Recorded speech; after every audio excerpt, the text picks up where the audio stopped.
Okie dokie, I believe we are all the way live from the red carpet only on the graveyard. I am your host of the evening, the cemetery man from Salem, Mass, always taking names and kicking candy ass, live in living color here with you only on this very special Thursday edition of the Best Picture Snubs with the legendary Walter Duncan.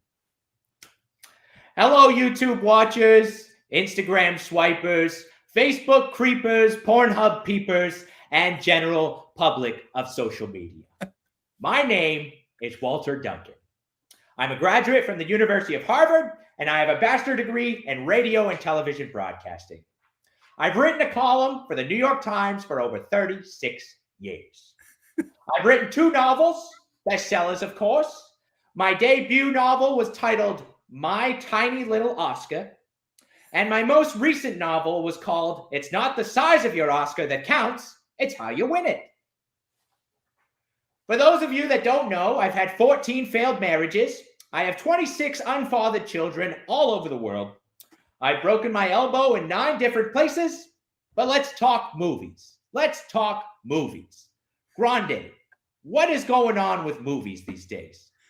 I don't know, Walter. Movies right now have been sort of stinky. What a terrible year for the Best Picture race. I mean, Sinners I was not a fan of. Weapons I thought stunk. I thought the One Battle After Another, which is the front runner to win Best Picture. I mean, come on, man. I'll never watch that again. This has been a lousy year for the Academy Awards, in my humble opinion. What do you think, though?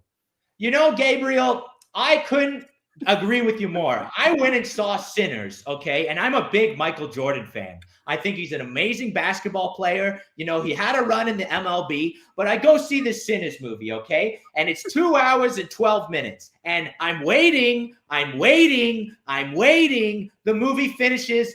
No Michael Jordan. What a load of shit. At no point is Michael Jordan even in the movie Sinners, you know? But they don't make movies the way they used to, you know? Where's Braveheart? Where's The Patriot? Where's Lethal Weapon? Where's Lethal Weapon 2? Where's Lethal Weapon 3? Where's Lethal Weapon 4? Where's Conspiracy Theory? Where's What Women Want? You know, long are the days. Long are the days. Oh my God. I don't know where they are, but tonight we're going to dedicate these people because we've each got 5 movies that we feel were snubbed for Best Picture in their respective year of release. And Walter, we're going to hit them with a left when they think they're going to get it right. We're going to hit them with Mel Gibson when they think they're going to get Leonardo DiCaprio. We're going to hit them with Lethal Weapon 3 when they think they're going to get Critters 3. Only on the graveyard. Yeah, thanks so much, Griffin, for having me on. It's always a pleasure. And once again, only on the backyard. No one is more talented than this guy at Mearnzy's Movie Mansion. If you don't follow him, go follow this guy. He's so creative, creates so many fun characters, and what a fun intro tonight from you, Walter, Paul, whatever your alter ego, whatever you want to be called here tonight. I do appreciate the performance because that was freaking amazing. It's so amazing that he needs a little bit of, what are you drinking there, V8? What the fuck is that?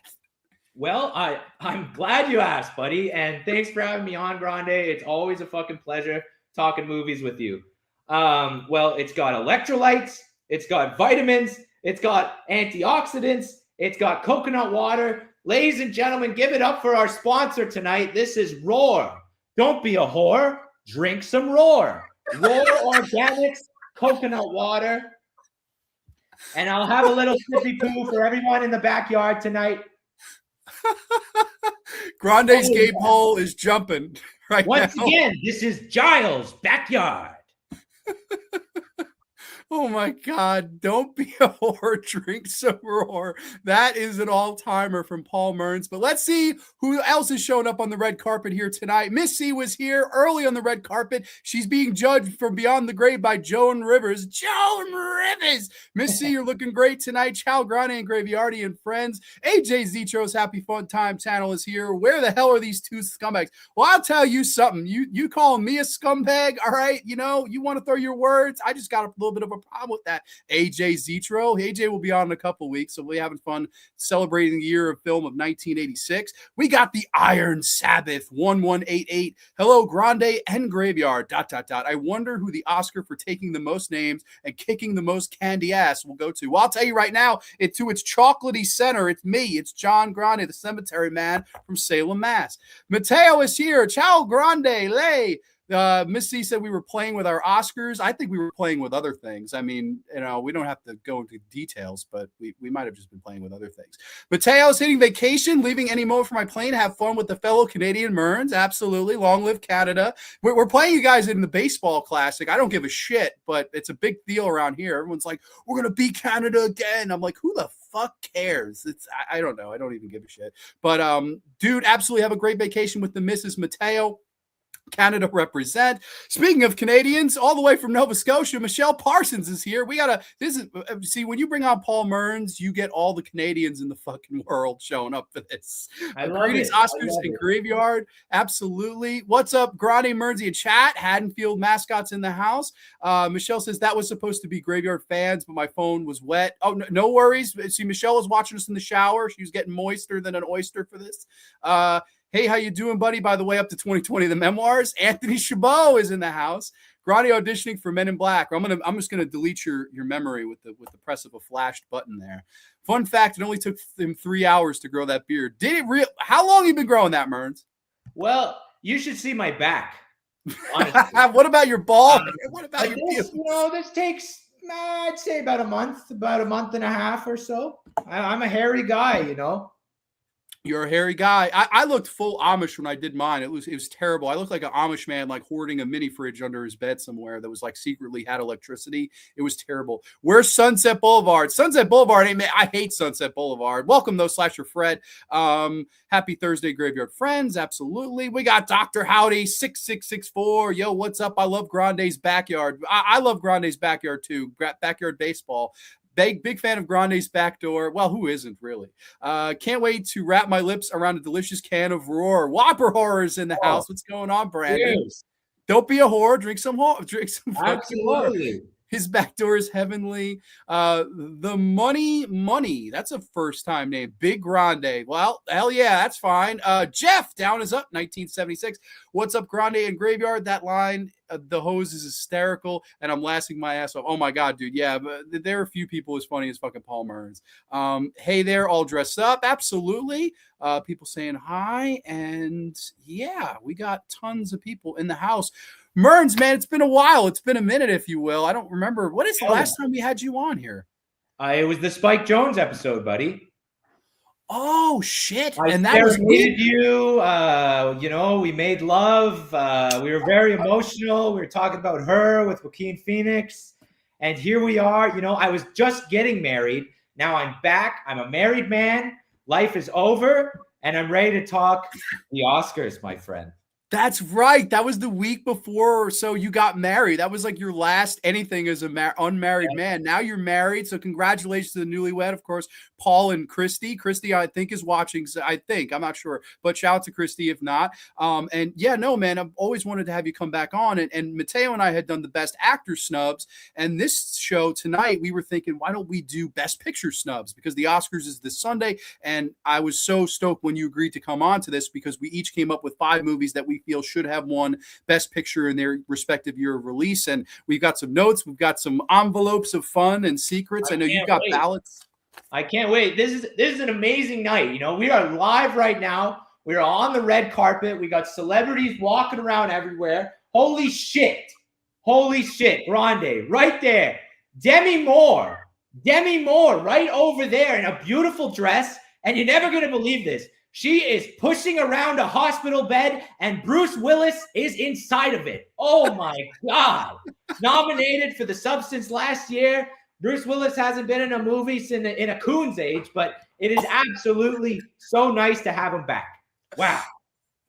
Demi Moore is drinking some Roar. Is she drinking some while pushing around? I think she's more drinking that Ciroc tonight. Absolutely. Wheeling that hospital bed around. She's going to need a little something extra, She's going to need a little substance in her Roar. Holy shit. There's Harrison Ford. Mr. Ford. Oh, my microphone's also a flashlight. Did you know that? It's a microphone and a flashlight and a butt plug.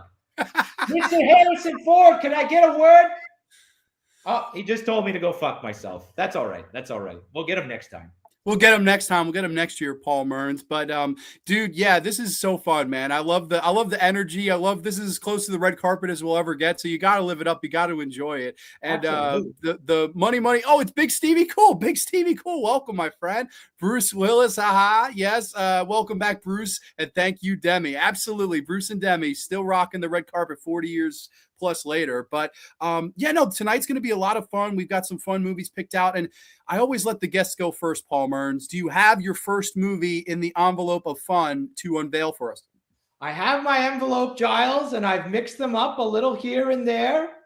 Okay, so I do not know which one I'm going to pull out. Okay, so all right, should we do it? Should we do it? Hell yeah! Give me a hell yeah, Graveyard.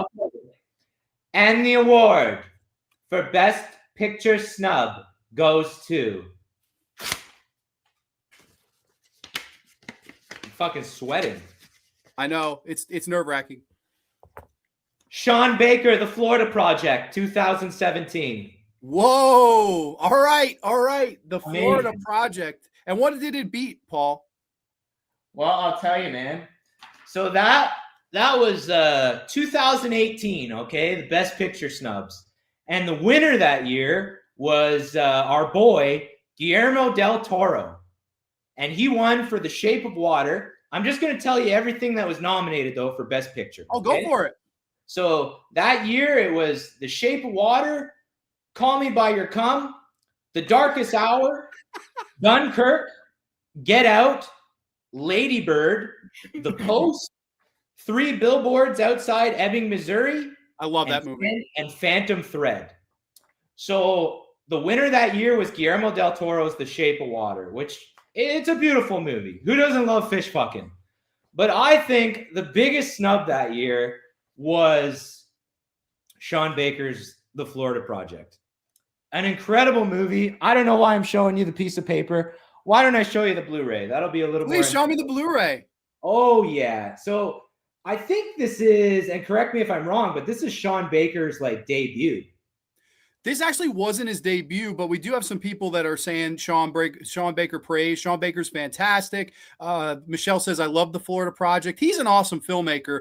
And this is definitely, in my opinion, his best film. Now, of course, last year we know that he swept the Oscars nearly. He won 4 Academy Awards in one night for Anora. He won for editor, best picture, best screenplay, and best director, I believe. So he basically swept some of the major categories. And This was one of his first films, though. I believe Tangerine was the only one that preceded this. But holy shit, man, this is a great movie from top to bottom. I don't have brief plot synopsises for these. I guess we could just talk about what it was like. But do you remember the first time you saw this and what were your initial thoughts? Yeah, I guess it was in 2018 because whenever the Oscars are going on and they do all the nominees, I try to watch everything that's nominated. I like being in the know-how. I like knowing what the kids are watching these days. And out of all the movies I named, and I love The Shape of Water too, but The Florida Project was something that just stuck with me. And I kept thinking about it. And it was just a beautiful, well-made movie. And for those of you that haven't seen it, it's kind of like every Sean Baker film. It's just about people. And specifically, it's about a mom who's, let's say, a bit of a trailer trash whore. And, she's living in this, you rent a hotel for like $40 a night type thing. And just everyone that kind of lives in this building and all the kids, they all play together. And the main point of the movie is it focuses on the kids kind of the whole time while all this drama is happening in the background. And it's a beautiful movie, man. It's got some crazy themes and stuff. It's got a beautiful use of purple. The building that these people stay in are purple, and there's purple fences and purple doors. And Willem Dafoe is kind of the caretaker of the building. He's around on the property and he collects people's rent and he deals with, all the bullshit that you would have to deal with in a place like that. And he's amazing in it. You always see Willem Dafoe as a villain, you know, as the Green Goblin or as Bobby Peru in Wild at Heart. But finally, in the Florida Project, you really get to see him as a nice guy that is just trying to help people out and do his best in doing so, even though his own life is kind of crumbling. So if you haven't seen it, I mean, it's an hour and 51 minutes. I put it on the other night, and like after 20 minutes, you're completely immersed. Like Sean Baker always puts you in a world, and he just taps into the human condition. And so many things are relatable in this movie, you know? I wrote something here, but it's about kids growing up in the shadow of fantasy, you know? And when you're a kid, you have that sense of wonder, and you're playing on the street with your friends. And even though your parents are getting a divorce, or your dad is beating your mom, or, you know, your mom's a druggie, you don't know, you know, you're so oblivious as a kid, and you're just, you know, survival in real life and just enjoying the boundless wonder of being a kid. And it's a beautiful movie. I highly recommend it. And I'm would have given it Best Picture that year over The Fish Fuck. But don't get me wrong, I love fish fucking. Like The Shape of Water was great. That was all filmed downtown Toronto, and I also have that on Blu-ray as well.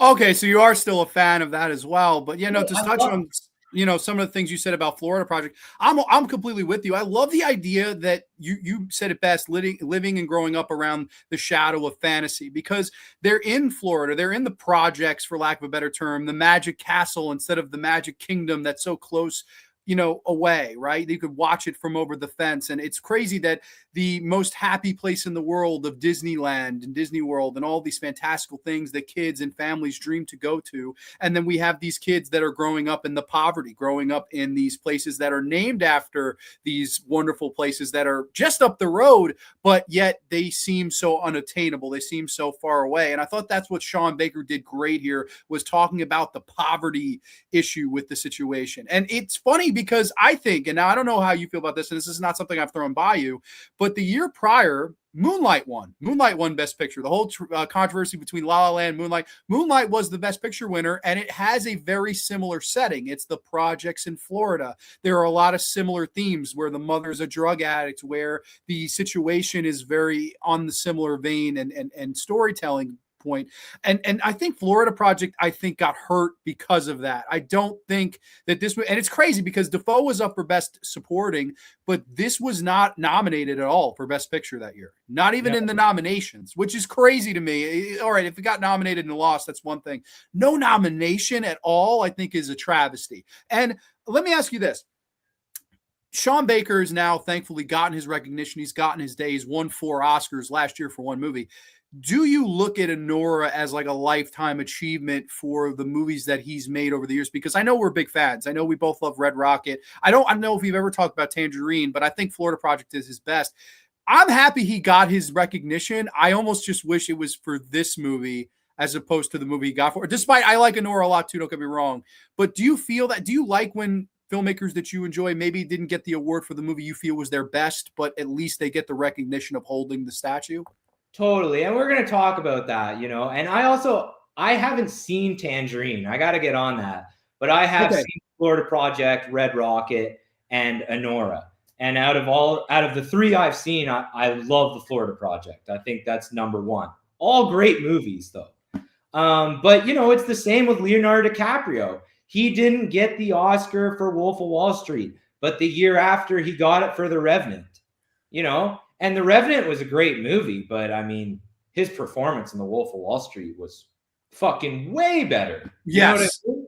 Totally, completely with that. Physical. I mean, he didn't talk much in The Revenant. It was a very physical movie, but I mean, Wolf of Wall Street, he just embedded. And I think, you know, it's almost like Martin Scorsese didn't get it for Goodfellas for Best Director, and then The Departed came out and they gave him Best Director. You know what I mean? We know it was for Goodfellas. Exactly. Am I right? So, yeah. I'm completely with you. I guess I'm more happy that they get their recognition, even if it's not for the thing I wanted them to. I'm happy that they're not left out entirely, but I'm completely with you. I think that it was almost a makeup. The next year it was like, okay, we should have given it to Leo for Wall Street, so we'll give it to him for The Revenant. It felt like more like a lifetime achievement in the pictures, lifetime achievement of acknowledging the actor for who he was and what he did. And I think Sean Baker thankfully got the recognition. I like the Nora a ton. I think The Florida Project is his best movie, and I do think you're right on the money. I mean, it's either this or Three Billboards Outside Ebbing, Missouri for me for what could have won Best Picture this year. In fact, I think Three Billboards is just an amazing movie as well. But and don't get me wrong, Shape of Water I like, and I love Guillermo as a person. And again, he may have just been the one that got the Lifetime Achievement Award here thing, because we all love Pan's Labyrinth. We all loved, Blade, the sequel to Blade that he did, the Hellboy movies, a lot of fun Guillermo del Toro movies over the years. This felt like, hey, let's acknowledge Guillermo. And that's cool. And I think I'm happy that a movie like Shape of Water would win, but I'm with you. Florida Project is definitely the superior film of the two for me as well. And I mean, knowing you, I know you loved when Sean Baker shouted out Jess Franco. Dude, the fact that Jess Franco is like one of the motherfucker's favorite people, and the fact that the poster is a ripoff of Soledad Miranda and Vampiros Lesbos. Like, holy shit. I still can't believe that there's a Criterion 4K of Mikey Madison in the Soledad Miranda position. When I saw that, I was like, you gotta be kidding me. This is real. Like, so cool. And I'm a big Jess fan. And I love Sean Baker loves cinema. Like, and that's a constant theme you're going to see with people that make these Best Picture shows. You know, they're fans and then they become filmmakers. And I love to pay homage to things that we grew up in and stuff like that. And Jess has always been a sweetheart of mine. So I'm thrilled he got his moment to shine. Second Sight 4K box is awesome. I didn't know Second Sight had put out a 4K box of this. Did you know that? I had no idea. I got the standard Blu-ray. And to be honest, it's kind of hard to come by now. Like, I think. I didn't even know there was a 4K of it, to be honest. The fact that Happy Death Day didn't win and wasn't even nominated that year was a shock, to say the least. What are we going to do, Whopper? What are we going to do? The Second Sight always has the best box sets. Absolutely. I wish Del Toro would win this year, but I know he won't. Okay, you're referencing Frankenstein, which I still didn't watch. You loved it, though, right? Loved it. It was great. It was really good.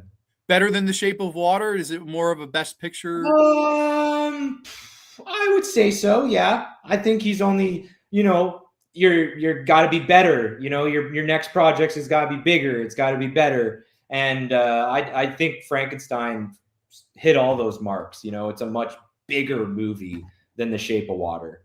Sure. Yeah, I got to see that. I got to finally give that a shot. I've heard so many mixed things. Florida Project definitely deserved it. Yeah, I'm with that. I loved Florida Project. I think that's a great movie. Let's see. Well, good. I'm glad you guys agree in the chat there, because I thought I was going to mention the Florida Project and everyone was going to be like, what the fuck is that? Well, this is Grande's Graveyard. We got some diehard cinephiles in the chat. Nobody fish fucks better than Kanye. Whoa, all right. Red Rocket is so good. Red Rocket's a lot of fun. Red Rocket's not a Best Picture movie, but Red Rocket's such a blast. Like, I love Red Rocket. It's a good movie, yeah. Yeah, Simon Rex is great in that. While I love Florida Project, I absolutely love, in all caps, Anora. Yeah, that seems to be what the Academy felt too. Like, Anora was the movie last year. It won so many fucking awards. It's kind of crazy. Yeah, great movie too. Goodfellas. Yes, Michelle already heard Michelle said it's the biggest Best Picture snub of all time is Goodfellas losing to Dances with Wolves, which I will spoil didn't make our list, but I think we're in full agreement with her on that. Like, that's just, so bad. Actually, it was The Wolf of Wall Street with Leo. Wall Street, I just abbreviated it. That's all. Thank you, though, Slasher Fred. But all right, I'm up. The envelope of fun is up. What is going to come out of the ballot of fun? Let's see. Right here. Let's see right now. Okay. My first Best Picture snub that I feel should have won the Academy Award for Best Picture instead of the movie that beat it, right here, right now. I'm talking about a long time ago in a galaxy far, far away. 1977 into 1978, Star Wars for Best Picture over Annie Hall, which is the Woody Allen rom-com, if you will. This, to me, is one of the most blatant ones ever. And don't get me wrong, I love Annie Hall. I think it's a fine movie. I think Woody Allen's made so many good movies despite being a weirdo in real life. But over Star Wars, which literally changed cinema forever. One of the all-time biggest summer blockbuster movies, a movie that put George Lucas on the map, put John Williams' score on the map, put all these amazing characters in this amazing world on the map. I mean, it's to me is the movie that changed movies forever. And I think it deserved the Best Picture award over a little rom-com that, let's face it, Mearnz, not a lot of people are still talking about Annie Hall, in my opinion. But what do you think? Am I crazy on this one? We got to talk Buddy, about it. honestly, like you have to think about this. You know, look at the fucking like legacy that Star Wars has become. You know, look at all the spin-offs and all the shit. You know, you don't see Annie Hall, Disney Plus, Mandalorian. But dude, Star Wars is goated. Like the first 3 films are like untouchable. One of the best like trilogies of all time. I got my old school box set that I pulled out for you, and like what a wicked ass box set. You know, you can't touch Star Wars, man. Oh, dude, those DVDs they bring back memories of renting. I love it. I love it. And this is prior to when they put like extra CGI into it, right? To right. The despecialized version. Blend it into like the episode 1, 2, and 3. I also really like as well. But dude, you can't beat George Lucas's Star Wars. I absolutely agree with you. Total Best Picture snub. And now let's talk about maybe why. Why do you think? Because let's be honest, George Lucas never comes close again. I mean, George Lucas pretty much abandons the director's chair after this and becomes more of the creative, hands-on, full producer, right? He doesn't return to direct Empire Strikes Back, doesn't return to do Return of the Jedi, doesn't return all the way until 22 years down the road with Phantom Menace in 99. And let's face it, those prequels are not liked. Those are not well-received movies. They weren't liked then. They seem like people have come around them a little bit more now, but I'll be honest, I love those movies. I grew up with them, so maybe there's just a nostalgic thing where I can't see their flaws like maybe some other people that were in the know and were hyped to see them come out when they did. So I have a soft spot for those prequels. Again, I don't know if we've ever talked about those, but I think this was the time to champion a movie like this because, again, why do you think they went with the smaller film here? Like it doesn't make sense to me. Like it always seems like the Academy goes with what the now is, what's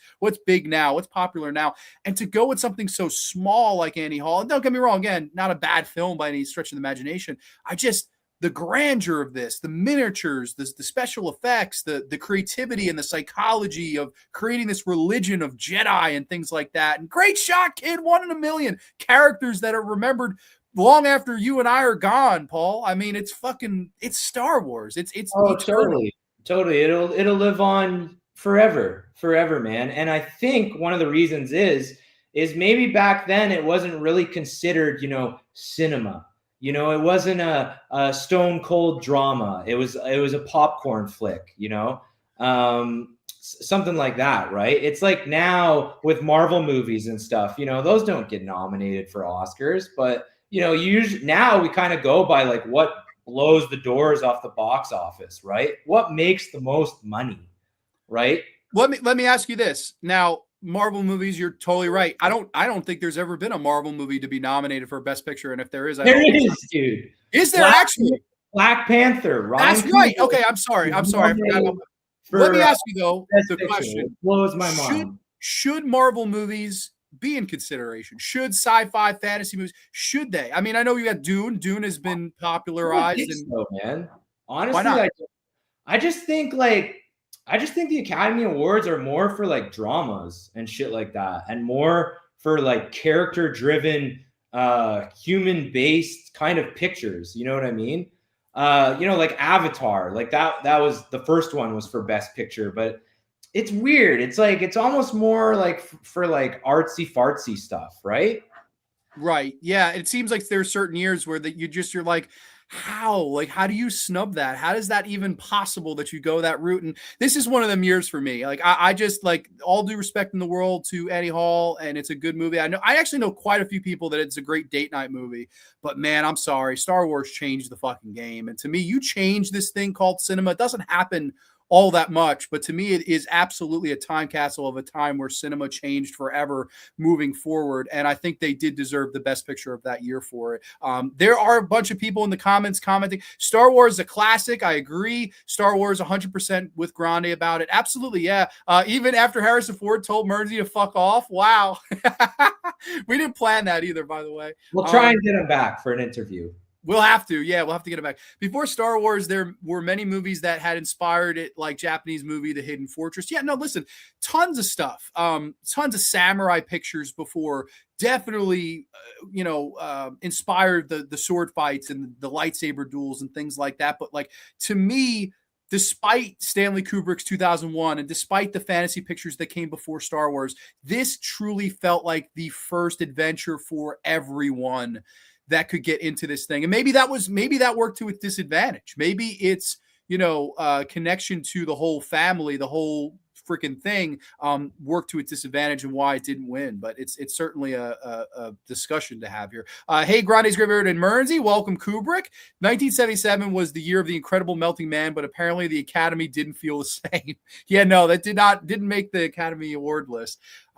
What makes Star Wars such a great movie is you have two former horror stars in it, like Peter Cushing and David Prowse, who played the monster in the horror of Frankenstein. Okay, some Hammer horror connections. It's crazy Star Wars didn't get it. Those lightsabers alone should have sealed the deal. That the first time you see that, like, I fucking bugged out. I was like, what the fuck is that? And the guy gets his arm chopped off. Like, holy shit. It's a soap opera, though. Like, if you really think about it, like, Star Wars is like, like Game of Thrones, like all these movies are the stories are so good, they're literally like, so like this guy's dad, is after him and he has no idea and he's about to bone his sister and he has no idea it's his sister. You know what I mean? And they're literally soap operas. They're so well made.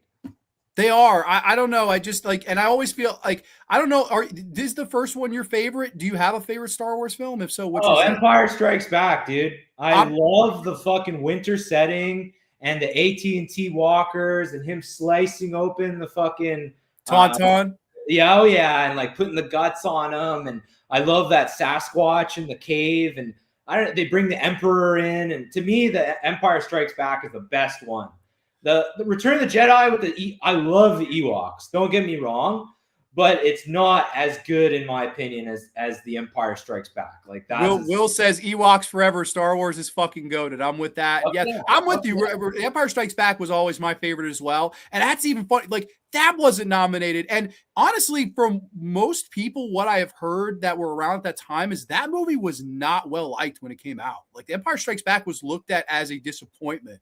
Which is fucking crazy to me. Yeah, my dad, I think, was 18 when Empire Strikes Back came out, and he's like, at the time, the initial reaction was not this masterpiece. He was like, a lot of people looked at it as a step down, which is crazy because I think that's the best one too. I'm with you completely. Granted, George Lucas was young at the time, so the Hollywood establishment sort of looked down on him and Spielberg because they were young, and Lucas had a lot of stress making the first Star Wars. I mean, yes, but Spielberg had been coming off Jaws, and then the guys would go on to either produce, write, or direct so many of the best movies that we have seen in our lifetimes, whether it be Indiana Jones, whether it be Jurassic Park, whether it be all these great movies that followed in suit. I think Star Wars and Jaws kind of were hand in hand at setting that big summer blockbuster feel up. And I don't know. I feel like one of them should have been recognized for it. Black Panther had no idea. Well, boy. Let's see. I think a lot of winners sort of pay your dues awards. Yes, we were mentioning that earlier. Let's see. A bunch of comments. Star Wars, the first movie I saw in the theater, remember in 1977. Really cool. The Wampa. Yes. Let's see. Yeah. Cloud City is my shit. Love Empire. Love Cloud City too. Best Pen. Love it. I think that the movie Forbidden Planet had also definitely had some Star Wars influences. Totally. I'm wholeheartedly with that. So Star Wars over Annie Hall. I think that's a slam dunk for me. There's this great picture, Grande. I know you know the one, and whenever I look at it, I get kind of chills. But it's George Lucas, Steven Spielberg, and Martin Scorsese, and they're just kind of together at this like Oscar party, and just what a powerhouse. Three guys that have just made some of the greatest movies you will ever watch, and they're just three buddies hanging out, having a drink at the Oscars. And I love that picture of them. It's so cool. Yeah, I'm pulling up that picture right now. Actually, it's been a while since I've seen it. It's the one where they're all sitting at the table, right? Yeah. Oh, I okay. think And Ron Howard's in it. Coppola's in it. Okay, let me pull this up here, and then I'm pretty sure they had a bet going as to who would make the most successful movie. And when George Lucas was making Star Wars, they were kind of laughing at him, like, this isn't gonna go anywhere, buddy. And it just fucking look at Star Wars, man. And they're milking that teat. They're milking that fucking teat. Like everything on Disney Plus, in my opinion, is fucking garbage. But I mean, those George Lucas ones are untouchable. You know what I mean? I do love the Mandalorian, though. They really are. Baby Yoda forever. Look at that. I can see Martin Scorsese's eyebrows from here. 2 caterpillars. Isn't that's amazing?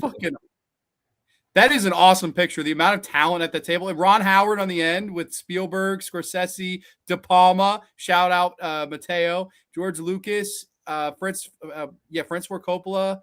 Who the fuck is this? I don't even recognize this guy. Do you know this guy? I don't know, buddy. I don't recognize the guy next to. I don't know.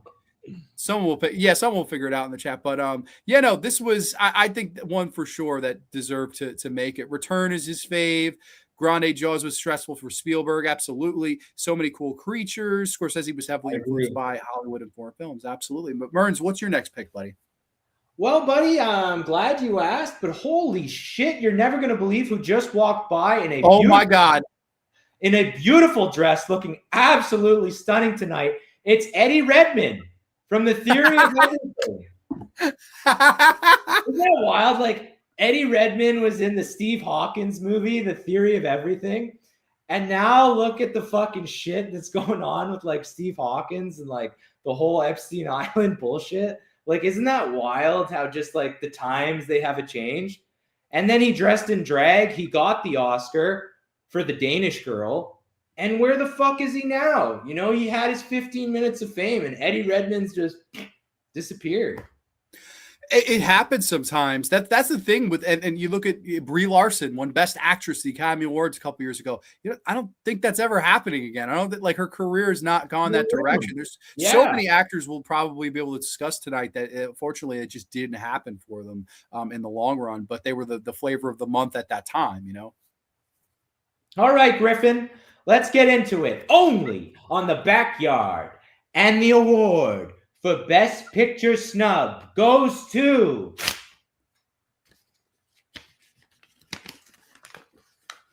oh my God. I'm sweating. Peter Jackson, The Lord of the Rings, Fellowship of the Ring, 2001. Whoa. Best Picture snub. Totally, man. The Fellowship of the Ring. I'm just going to tell you kind of what was nominated that year. Now, for those of you that don't know, like, Best Picture didn't start till like 2002. The big award, you get Best Director, but the big award at the end of the night was Best Actor. And it's always on a Sunday, too. Like, the Oscars have never been on a fucking Friday or Saturday. It has always aired on a Sunday night. So in 2002, they added the Best Picture award. And what won that year? I'll tell you what was nominated. It was A Beautiful Mind, Gosford Park, In the Bedroom, Lord of the Rings, The Fellowship of the Ring, and Moulin Rouge, which was also fucking huge when it came out. And what won that year? And like you said, this is kind of, I love that this came out of my envelope because I'm going to piggyback off your Star Wars one. But I mean, A Beautiful Mind won with Russell Crowe. It's a great movie, but I mean, look at the fucking legacy that the Lord of the Rings has left. We got a trilogy, we got another trilogy, we got an Amazon series, The Rings of Power. Huge legacy that the Lord of the Rings has left. A Beautiful Mind, sure, I've watched it. I think once or twice on television, but I mean, where's the rewatch value? You know what I mean? And Lord of the Rings, The Fellowship of the Ring, amazing, buddy. So this is my second Best Picture snub. Let me know in the comments if you guys agree or disagree, or maybe you like Moulin Rouge or something. But I mean, Peter Jackson, I mean, what a legend. What a legend. This guy, Bad Taste, Dead Alive, Meet the Feebles, all these fucking great schlocky horror films. And then he gets fucking money and he makes JR tokens. I don't want to fucking butcher that. I'm gonna have people sending me fucking death threats. But yeah, he fucking adapts the one and only Lord of the Rings, and he does an amazing job. This movie is unreal. Unreal.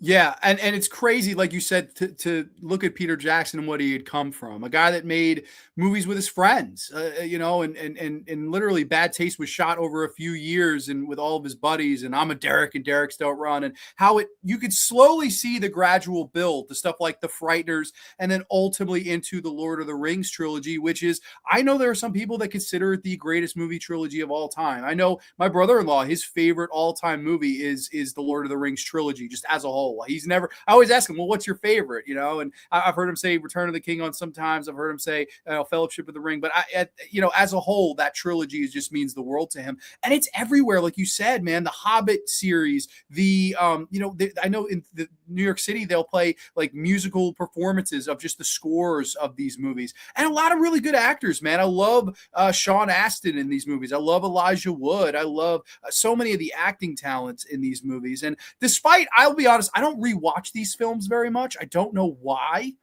but I do think that this is maybe a case where maybe it not being, I don't know. This is one where it's hard to put my finger on why they didn't go with this. Or I mean, Return of the King ends up winning down the road, correct? Doesn't that win? And I was going to say that too. I mean, it got its just desserts. It got so many Academy Awards and finally won Best Picture for Return of the King. But for me, like with these 5 movies, A Beautiful Mind, Gosford Park, In the Bedroom, and Moulin Rouge, like, holy fuck, this stands out. Like, this is the best movie out of those 5 ones, in my opinion, right? Well, let me ask you this. Do you think now it's good that it got its just desserts, something that Star Wars didn't really get, but it did get its just desserts. Do you think that this is the superior film to Return of the King, or do you think maybe what is your ranking of the trilogy? Just the trilogy. I like Return of the King. It is long as hell. Personally, my favorite one is The Two Towers. I love getting to spend some time with Gollum and, the trees, and you're kind of, it leaves you on a cliffhanger. It's a very exciting movie, because you've already had so much lore there with the Fellowship that you just kind of start right in the action, and it ends with action, and you're like, oh God, the next one's going to be incredible. So for me personally, The Two Towers is my favorite. Then it would be The Fellowship. Then it would be Return of the King. Okay. So that would be my ranking of the Lord of the Rings. Yeah, and literally you could make an argument, a case that any of the 3 or all of the 3 could have taken home this award. And I'm happy that one of the 3 did. And it's nice, like, again, to see somebody who came from nothing and literally the cream of the crop, right? This is a guy that didn't have a lot of money, didn't have a lot of resources, but had so much imagination, so much creativity, and started practically, and then was able to integrate practical into this computer generated world that the cinema, world of cinema was becoming. I mean, around 2000, 2001, CGI was being used so much more, and then so on and so forth as the years go on. But man, the effects in these movies, it's been 25 years since this came out, and the effects still look tremendous. And so many practical effects that he learned from all those great films. Exactly. When Sean Bean fights that big fucking orc at the end and like slices off his head. I think it's Sean Bean, or maybe it's the other guy, but that's such a good kill, man. And it's so practical. His head just flops right off, right? Yeah.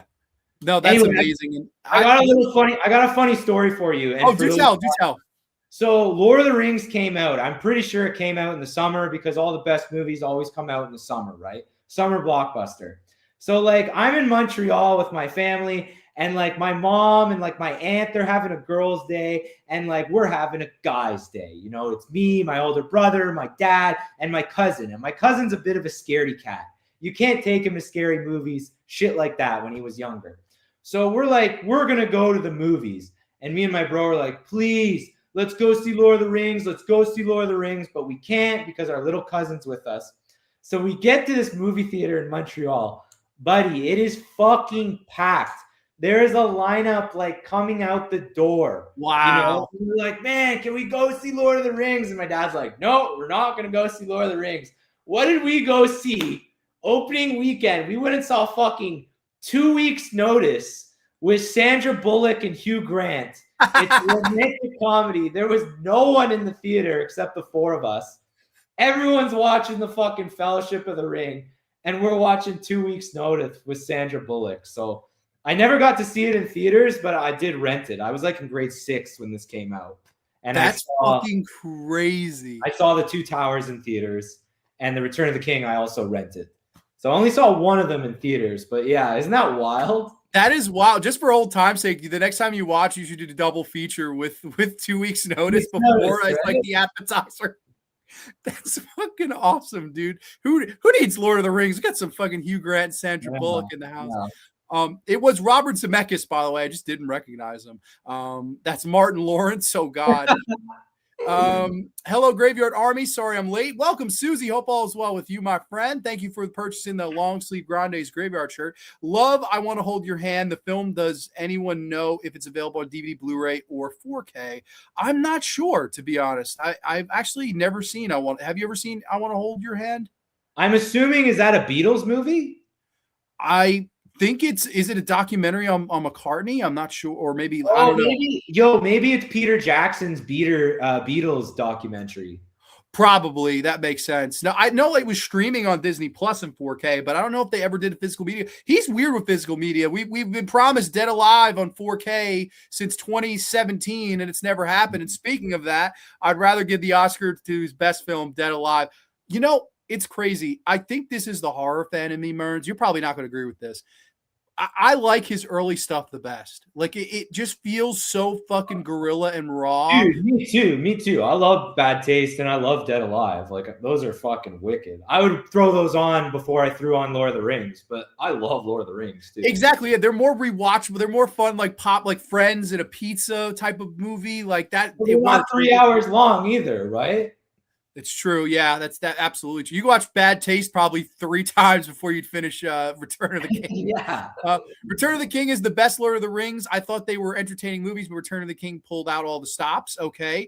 The Academy Awards originally shown on a Monday. That's interesting. 70s and 80s, there was a Lord of the Rings animated trilogy. I never knew that. It won because of Jennifer. I do love Jennifer Connelly. She's one of the most all-time beautiful women. I do. Don't you love some Jennifer Connelly? She's beautiful, dude. Of course. Gorgeous lady. Ralph Bakshi walked so Peter Jackson could run. Okay. I don't think Lord of the Rings films are the greatest films of all time. Entertaining. King Kong is better than the other King Kongs. I don't like his King Kong at all. Did you like his King Kong? Not really. No. Again, like really long, dude. Way overindulgent. I don't like that movie at all. Joe Dirt was too good to take home the award that year. The voters were spineless. I've never forgotten it. Okay. This pisses me off. I thought Lord of the Rings got it. Seeing the Shire blew everyone's minds. Yeah. I mean, it's a shame. It's a shame it didn't get it, but it is nice that at least it got its moment. Like it bothers me Star Wars didn't win ever. Like it never won anything really. Like that's crazy. That is nuts, man. It doesn't make any sense. Like I get it not nominating the prequels because they are a ton of problems like with them, even though I like those movies, but Empire or fucking the original, get out of here. My favorite is Two Towers. Yes. The battleground for the battle is cool. Mostly The Hobbit is not the greatest. Yeah, this is a good point. Mulholland Drive came out that year, which wasn't nominated for Best Picture. Isn't that crazy? Yeah, David Lynch, Best Director. He was nominated for Best Director, but that was the only thing Mulholland Drive was nominated for. To be honest with you, that would be my pick for the Best Picture of that. I fucking love Mulholland Drive, which we have talked about. If you ever want to hear Mearnz and me discuss that movie, I think one of the first times I ever had Mearnz on here, we talked top 5 David Lynch, and I believe that was your number 2 on the David Lynch. Yeah. He also did Heavenly Creatures. Okay. This version, I Want to Hold Your Hand, directed by Robert Zemeckis, is about 4 kids in the 60s trying to meet the Beatles. It's an incredibly fun film. I've never heard of it, to be honest. Well, I was right with the Beatles. This is one of their songs. One of their 200 songs. I love The Frighteners too, and Meet the Feebles and Bad Taste. Bad Taste is unbelievably fun, dude. I love it. I watched those over Lord of the Rings. I'm kind of in that boat too, but yeah, Mearnz making a good point. Like, They're a lot shorter, I guess. Star Wars wants to. I mean, Best Picture though. No Star Wars movie ever won Best Picture. Yeah, shout out to good brother Will, because when we were in that store together, that's what I bought. I picked up. Oh, nice! I've got a bootleg of it. I got it when I was with you guys, buddy. Oh, the picture of the thumbnail? Isn't that something else? There you go. Yeah. Curious what you guys' thoughts on the John Landis film, I believe called Kentucky Fried Movie. That was like one of his first, if not his first movies. Have you ever seen that?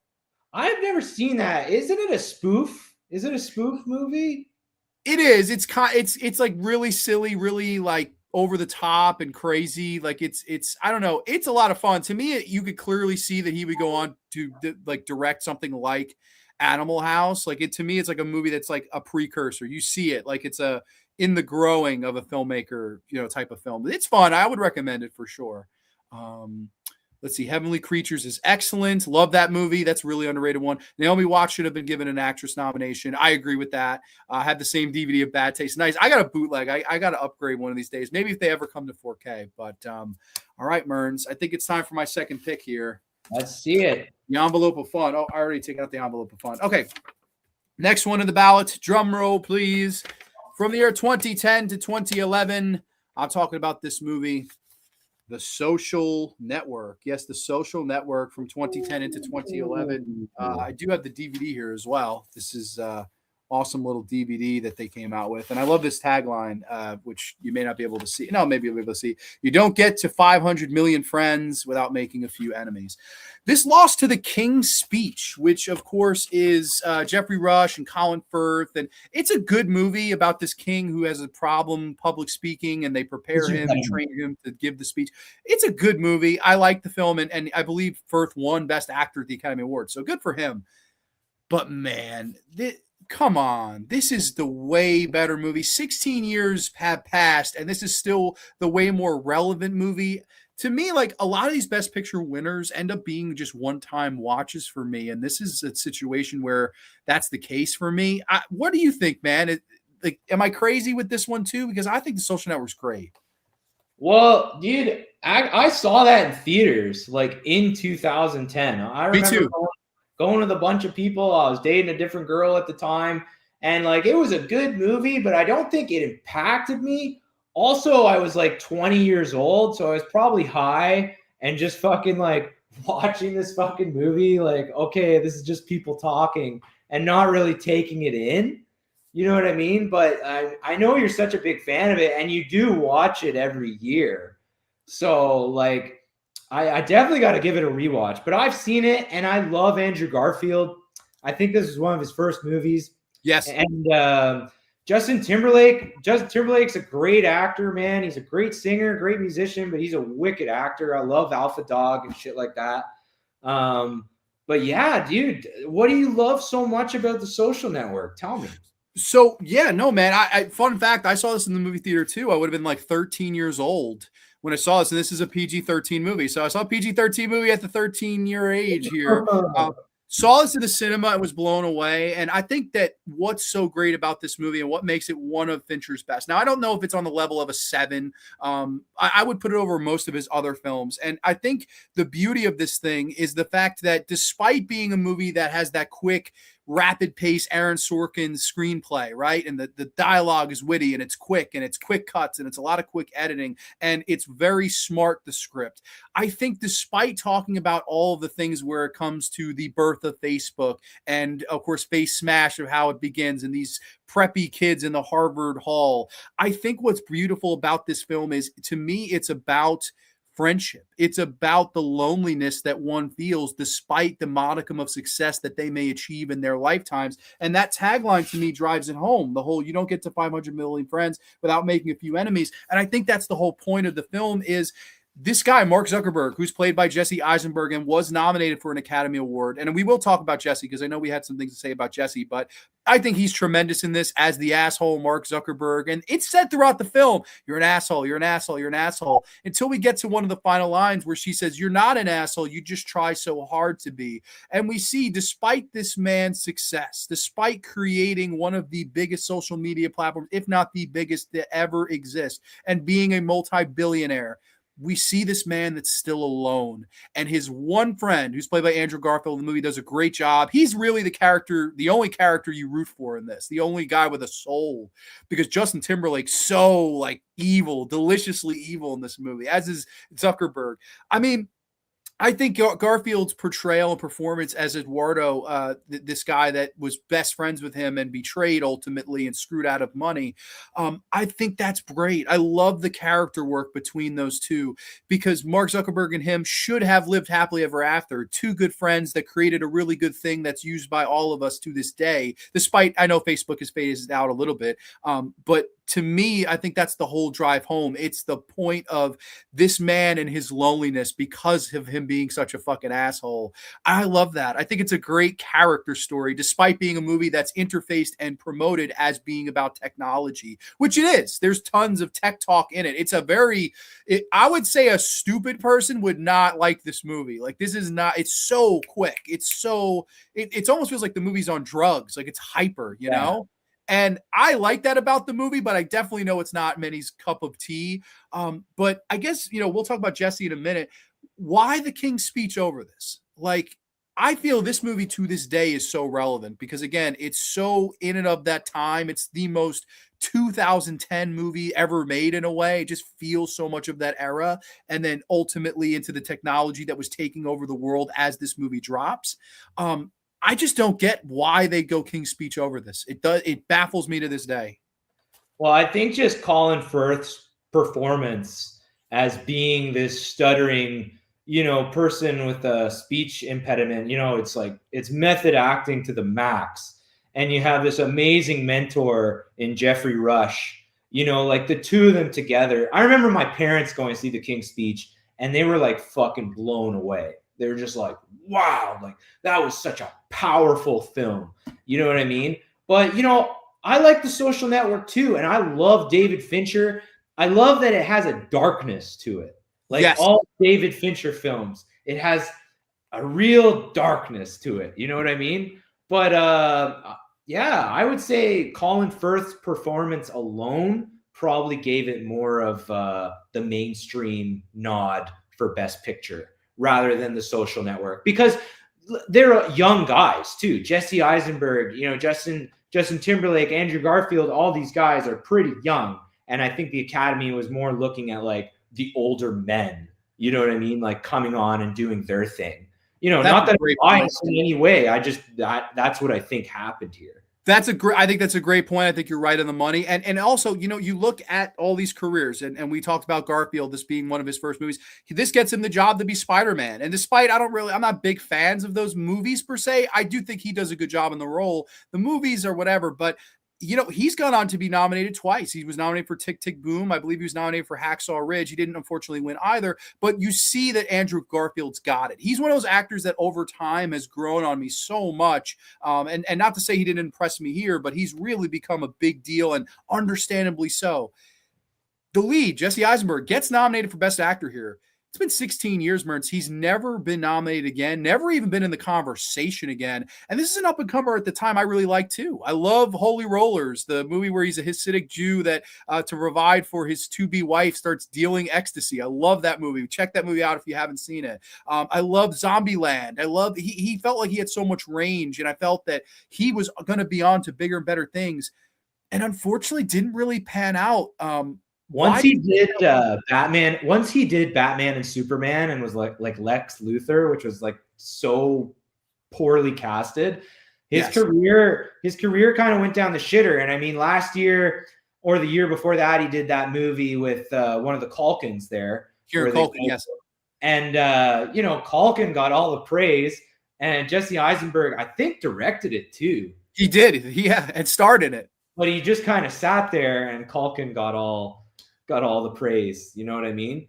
Yeah, Culkin swept the award season. Regardless. But it's almost like Eddie Redmayne. Like, he had his 15 minutes of fame, and it's just kind of done now. Yeah, no, it's weird to me because, like, I know this did win for Best Screenplay, and I think it deserved that.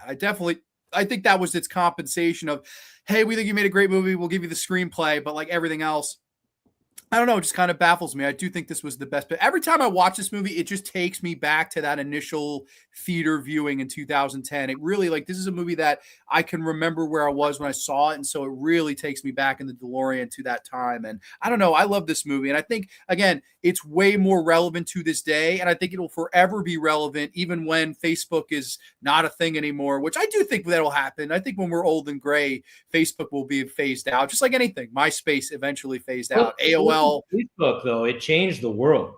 It changed did. the world. I mean, look at us. Look at people in the chat. Gary's backyard. You guys feel like a family. Some of you I've never met, but just chatting every Thursday, it feels like we're friends. And that's kind of crazy, don't you think? It is, dude. We would have never met if it wasn't for social media.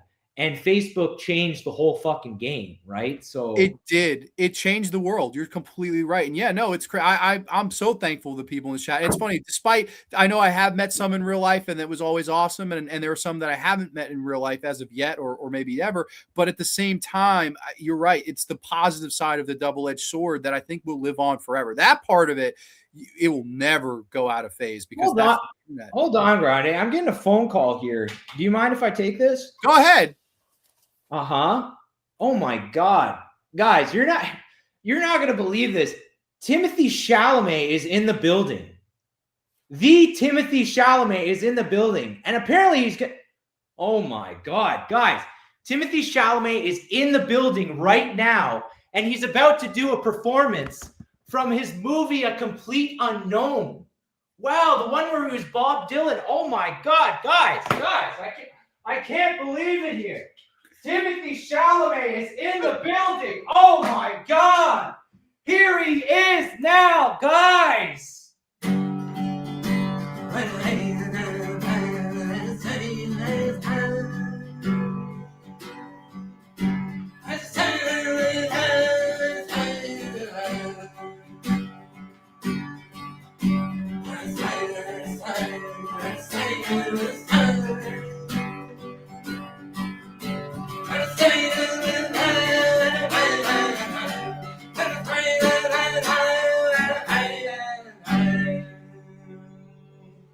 Fuck ballet. Fuck the opera. Marty Supreme. Ping pong, baby. I'll see you at the academy. Yeah. Fuck ballet. Yeah. Man, I cannot believe. Thank you. Wow, that's amazing. You got to look out. Wow, Timothy Chalamet in living flesh. Man, I'm such a big fan of Dune. My God, that was fucking amazing. Wow. Now, I think that's going to win performance of the night. I think that's got to be the front runner. The Timothy Chalamet. Wow. The only thing that could beat that is the river dance from Sinners. So I don't know. You got some stiff competition there. Yeah. Wow. Holy shit, Mearnz. What do we got? Who's next? Is it you got the next pick? But people are giving you some love here. OMG, Mearnzy, beauty. Paul Dylan. People laughing a bunch. Oh man. Did you ever watch that movie, The Complete Unknown? I haven't. Any good? Fuck no, I didn't watch it. It's not a Neil Diamond movie. I don't really like Bob Dylan. I'm more a Neil Diamond guy, but John says that's better than Dewey Cox's Dylan. Walk hard. I love that. I love Dewey Cox story is great. What's good, y'all? Mearnzy just did a performance. Hell yeah. Ant-Man 525 is in the house. Absolute madness. Marty Supreme was better. Oh, with the ping pong. Okay. I think this is Christy. Christy's finally in the house, checking in on Walter. Yeah. A lot of people were with us for the social network, by the way. I didn't get to those comments, but if you want to get to your next pick, Mr. Dylan, why don't we blast through some social network comments? Okay. You give you a breather. I'm sorry. Let me go back. Absolutely. I don't like people feeling ignored. No, never. I try to not skip any of these. It's just hard. Oh geez, where the hell were we? I don't know. Saw Fincher at the NY Film Festival when he was promoting Social Network. He was going to Sweden that day to talk about Dragon Tattoo. Okay, yeah, which was his next film. And he would go on to keep working with Rooney Mara, who, funny enough, in 2010 is in The Social Network, which I think was the best movie made that year, right? One of her first roles. And also starred as Nancy in the horrible remake of A Nightmare on Elm Street, which was the worst movie of 2010. So talk about range, the top and worst movie made in that fucking year for me. Rooney Mara, and goes on to have a sparkling career and is now married to Joaquin Phoenix. Kind of crazy. Little late to the graveyard. What's up? Hope all is well with you, Ghostface Brett. I met Jesse Eisenberg at the Jacob Burns Film Center promoting his book with a screening of the film called The Double. I'm a huge Jesse Eisenberg fan. Like, I think he's a really fucking good actor. I guess Social Network is okay, but not the top Fincher film compared to Fight Club 7. I'd probably put Fight Club and 7 over it, but I would take it over Panic Room and Zodiac for me. What about Gone Girl? You guys ever seen Gone Girl? That's fucking amazing. I didn't really like Gone Girl that much. I don't know. Man, that movie floored me. Panic Room's really underrated. That's a good one. People mentioning The Game. The Game is a little overrated for me too. I don't know. I don't really like that movie. Haven't seen Social Network in so long. Fincher is awesome. Love all his stuff. Absolutely. What's Facebook Grande? Never heard of it. LOL. And then OMG, Rooney Mara's Nancy's probably the worst final girl of all time, probably. Yeah, I would say easily. And it's crazy that, like, you got to work with Fincher, and then you got to work with fucking the horrible Elm Street remake. Crazy. Gone Girl is good. Not a huge fan of Gone Girl because crazy women scare me so bad. Phantom Analogs, Jeff is in the house. Welcome, Jeff. Yeah, we're all scared of some crazy women.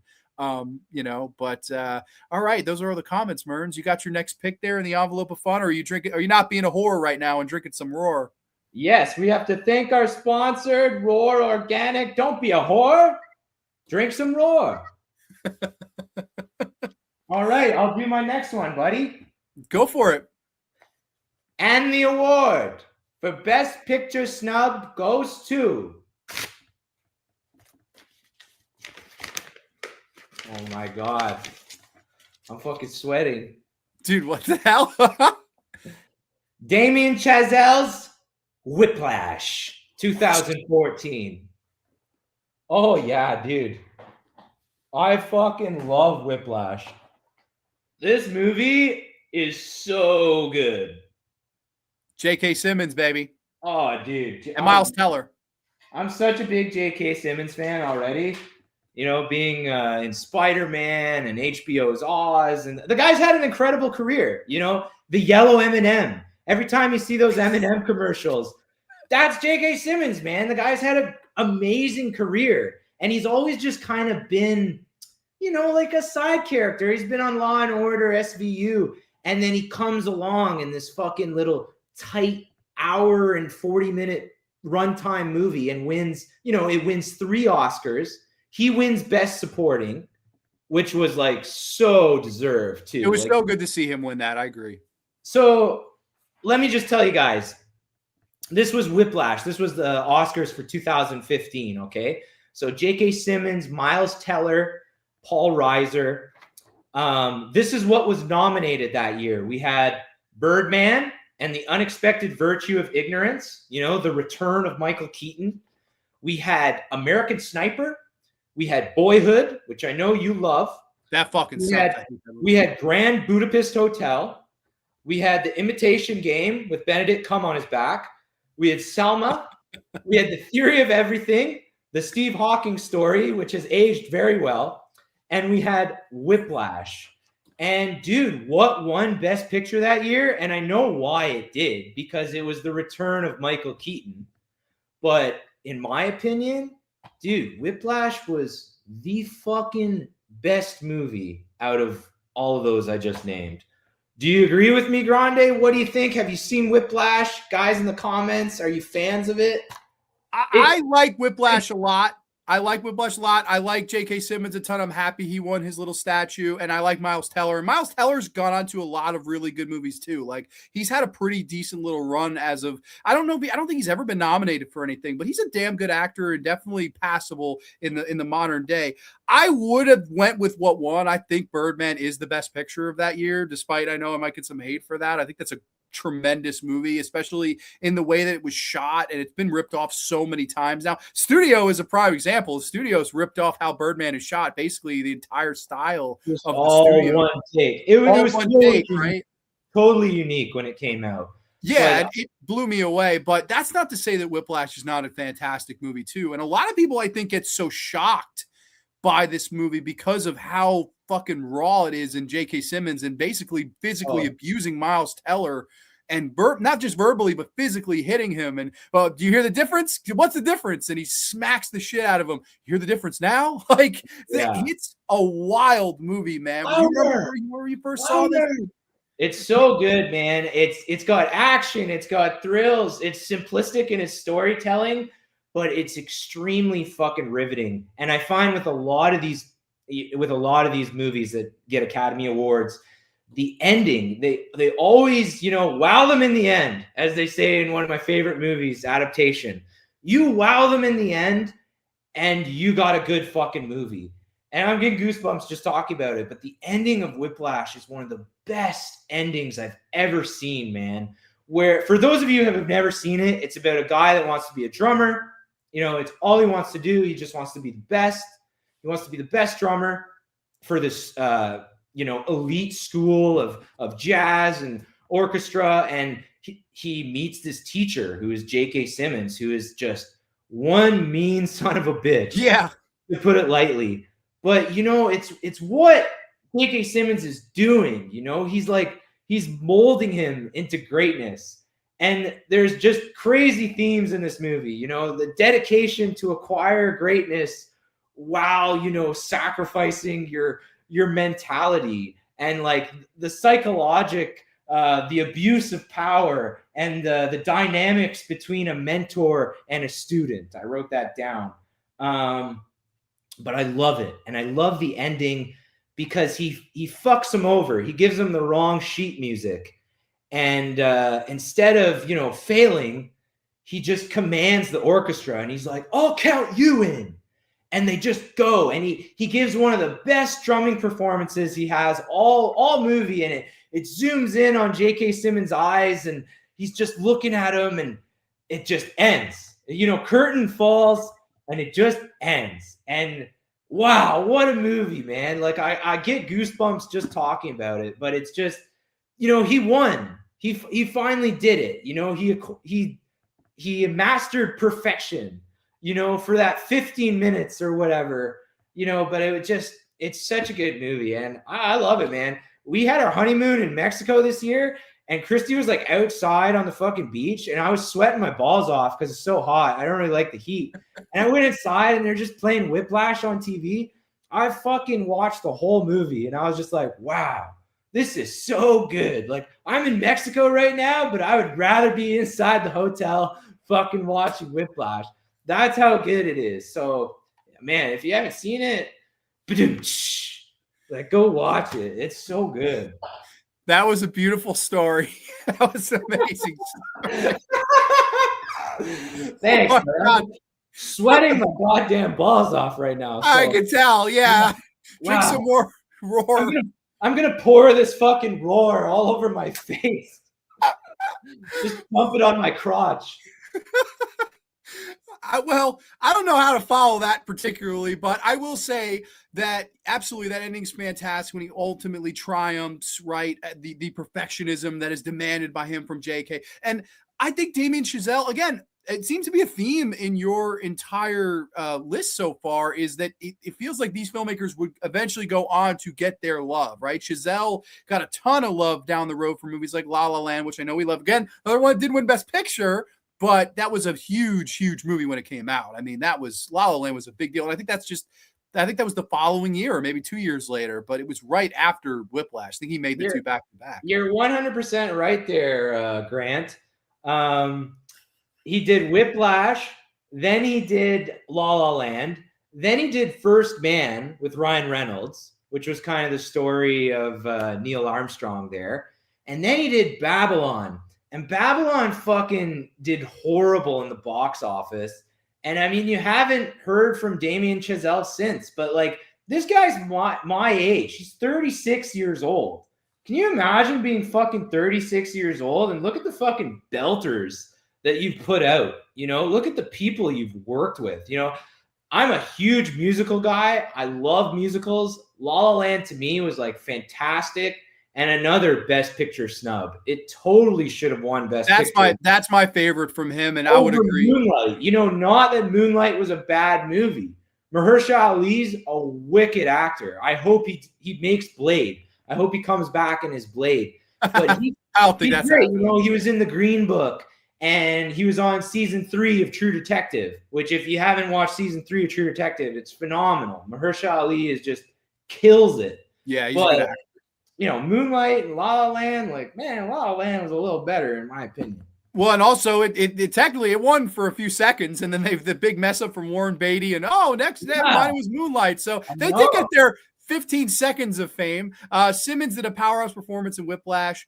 Birdman was mess. So okay, the one that won Best Picture, Birdman, he says was mess. I think Birdman's a fucking masterpiece. I actually think they got it right. That's the best movie that came out that year to me. But Whiplash is damn good too. J.K. Simmons so good he even did voice acting for Baldur's Gate 3, which won pretty much every Game of the Year award. Really? Okay, that's pretty interesting. Boyhood rules. Alfa Romero dropping in like a freaking lightning bolt right there. Boyhood rules. I fucking hate Boyhood with all my passion. You like Boyhood, right? Are you with him? I think it's a good movie. I think it's ambitious. Okay, how many movies come along that you've been working on your entire life? You've been filming. Literally, the actor of your movie you have been filming for decades plus. No other movie has done that. No movie has taken 10, 12, 14 years to make, and you're watching people get older as you're watching the movie. So in that aspect, like, absolutely, I think it's a crazy ambitious movie. I like Jason Reitman. Is it Jason Reitman? No, that's Richard Linklater directed. Richard Linklater. Sorry, I get them mixed up. Reitman.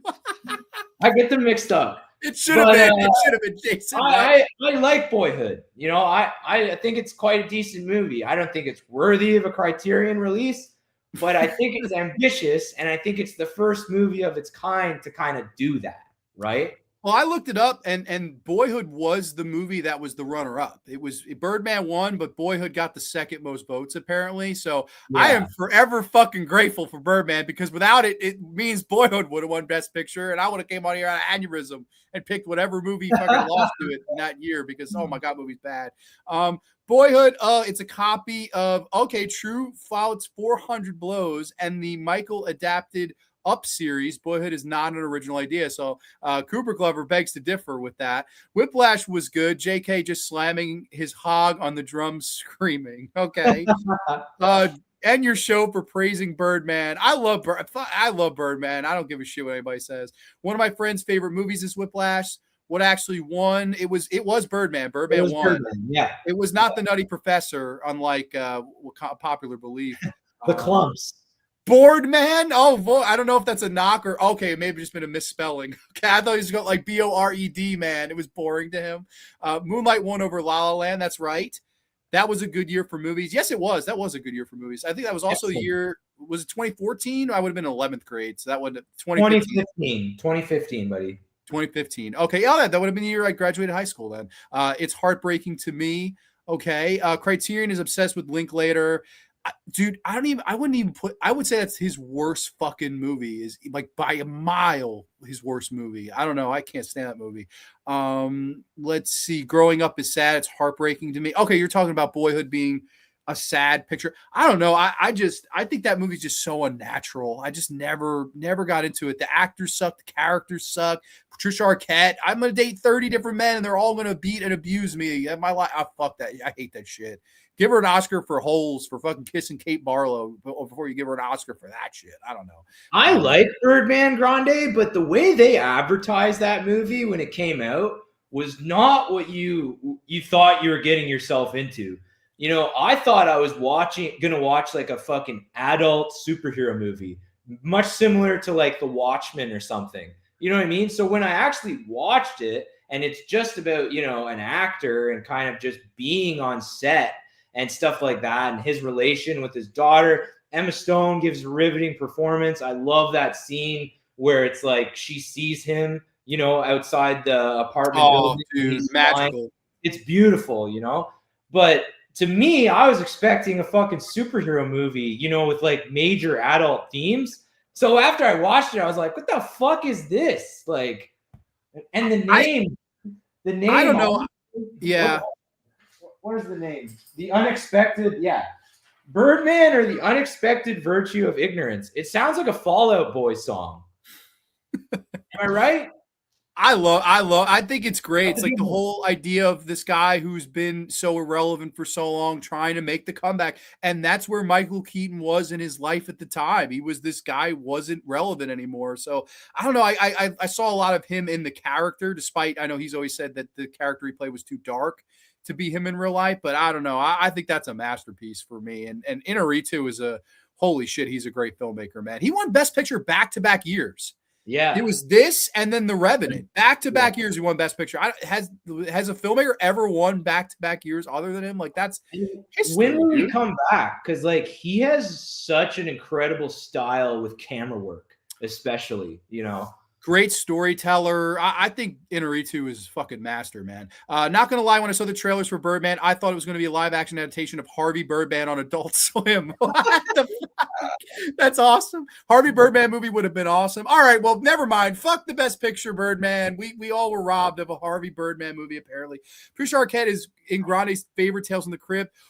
Oh my god, dude. That's one of the best. Four-sided triangle. It's Patricia Arquette, and she gets knocked out at the beginning, and she kind of winds up on this farm, and it's this elderly couple, and she's like hallucinating throughout the whole episode, and she wants to fuck the scarecrow. That's the whole plot. And the old man wants to have sex with her, so he decides to dress up as the scarecrow. And it's just basically this four-sided triangle of craziness. Instead of a love triangle, it's a four-sided triangle because of the scarecrow element. One of the best Tales from the Crypt episodes ever, dude. It's so fucking fun. Boyle kind of feels like theatrical Peanuts movie, except it doesn't have adults using the classic trombone sound. Okay, I don't even understand that. The Revenant is a masterpiece, and I think DiCaprio deserved that Oscar. The Revenant's really good. I think Birdman's way better, though. That's just me. But all right, let's. Is there anybody else on the red carpet, Mearns? Your transitions have been very fun I don't today. know. You see anyone over there? We got Jacob Elordi. Hey, Jacob Elordi. Hey. Nah, nothing. I don't think that guy even knows what his name is. Jacob Elordi. Nothing. All right. All right. With that being said, the next one out of my envelope may just be my most controversial take on this episode, Mearns. This is controversial, but I figured I'll put this one out of the envelope. I talk about it right here. I talk about it right now. In the year 1978 to 1979, a little movie called The Deer Hunter won Best Picture, but in my opinion, the all-time greatest movie ever made should have won it. And this is a controversial take. I don't know if you're going to agree with me. I don't know if anyone's going to agree with me on this. But Dawn of the Dead from 1978 to 1979, in my opinion, was the best picture of that time and the all-time best picture ever. What do you think, Mearns? Am I crazy for picking a movie like Dawn of the Dead to win an Academy Award, especially over a movie like Deer Hunter, which is great? Love Christopher Walken. Am I crazy on this one? Because if I am, that's totally fine if you say so. I mean, I love it. I love that it's your favorite movie, but I think you're dying on that rock alone there, buddy. Like, was it nominated for anything? No. So it's another Florida project. Like, Where Florida project wasn't nominated. I don't know, sound mixing or editing or No nominations, Mearns. It was completely snubbed. It didn't get any. I mean, it's apples to oranges. One's a zombie movie, the other one's a fucking Vietnam epic, right? Well, let me ask you. Let me ask you the pivotal question. And it's not just Dawn of the Dead. It's horror throughout its history. Suspiria was not nominated for any Academy Awards. John Carpenter's Halloween, John Carpenter's The Thing, A Nightmare on Elm Street, Texas Chainsaw Massacre. These are some of the greatest horror movies that were ever made, and they were not mentioned on the show of shows. They were not mentioned alongside Oscar statues. And I need to ask you the question, Paul Mearnz, why? Why is that? Why can't horror movies be the best pictures? Why can't horror movies be nominated or mentioned amongst the dramas, amongst the comedies, amongst the movies that we praise and herald and dress in our little fancy suits and dresses? Why, oh, why can't these movies be a part of the conversation? Doesn't have to just be Dawn of the Dead. I'm talking about the genre of horror in general. The Academy didn't even consider horror or comedy, for that matter, to be like now we have comedy or musical. That's one of the categories, but it's like now horror is the big thing. Sinners is fucking nominated. Weapons is fucking nominated. How is like Hereditary or Midsummer not nominated for anything? Though, like, I know you hate those movies, but like to me, that's like fucking like, wow, these should win Oscars, right? But I totally agree with you, man. Like, you're talking about some classic fucking horror movies that definitely deserve every award that should be given to them. But I just don't think horror was even considered. If it was a horror movie, if it was put in the genre of horror, I just think they, ignored it, right? But what's weird is at times they do. Like Carrie was nominated for 2 acting awards, right? Sissy Spacek and Piper Laurie were both nominated. The Exorcist was nominated for a few Oscars. I mean, Silence of the Lambs. I know some people argue, is it a psychological thriller? Is it a horror movie? There's that big debate. I don't give a fuck. Hannibal Lecter eats people.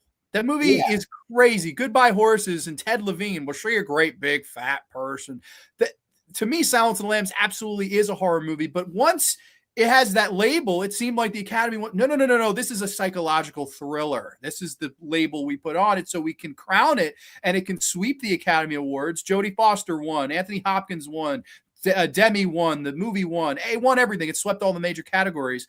And yet these other movies that I mentioned before, not mentioned, not at all.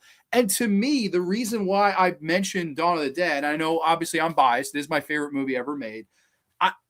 To me, it's my favorite movie ever made because it is the most grand movie ever made. It has everything. It has the action. It has the adventure. It has the comedy, the humor moments, the drama, the themes of consumerism, an amazing ensemble cast, the score by Goblin, the library theme music, the location of Monroeville, and the fun third act where David Emge can't overcome we took it.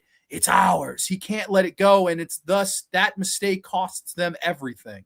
To me, it's the greatest movie ever made because it's the most grand movie ever made. And to me, when you're talking about the definition of best picture, I can't think of a picture more well-rounded than this. I really can't. Despite its low budget, despite, the Academy's look at horror movies and hands off and we can't crown these movies, I think that's bullshit. And let me ask you this. Sinners is up this year. Now, I know there's debate. Is it really a horror movie? Is it really not? I mean, there's fucking vampires that fucking bite people, right? I mean, it can be labeled a horror movie, though there are other themes in it. Why Sinners over this? What does Sinners have that Dawn of the Dead doesn't? Like, what do the ones that have been nominated have that this or a Suspiria or a Halloween, The Thing, whatever? Why? It just doesn't, it always baffles my mind. It really has. I don't know. It bothers me, Mearnz. I wish these movies got more inclusion. Yeah, I couldn't tell you, man. Like, the times have just changed, what we look at now is not what we looked at then, and zombies, like, I think they just saw zombies, as a amazing as Dawn of the Dead is. I think the Academy was just like, it's a zombie movie. You know what I mean? Yeah. Deer Hunter. It's a shame. Isn't that a shame? It seems like they're closed-minded on things, and then all of a sudden they open their minds and they'll accept something and crown something. And it's like, wait a minute, why? Oh, why? And what's funny too about what comes out in the movies. We're talking about best pictures, right? These movies that go to the cinema, that draw people to go to the cinema. Horror, whether it's good, whether it's bad, whether it's goddamn ugly, it's always in a movie theater. You don't see comedies anymore get released into the movie theater. What's the last comedy you saw in the fucking movie theater? Buddy, like, we've had this discussion before, and I told you, like, comedy's done. Comedy's done. Everyone's offended by everything. I hope Scary Movie 6 is fucking awesome. But I mean, you just can't make comedies like you used to. Those Judd Apatow movies, they've come and gone. It's a different time. It is a different time. And it's funny because despite the movies that now win, right, a lot of them don't end up doing well. Like the One Battle After Another, that's the front runner to take the award this year. It wasn't a hit.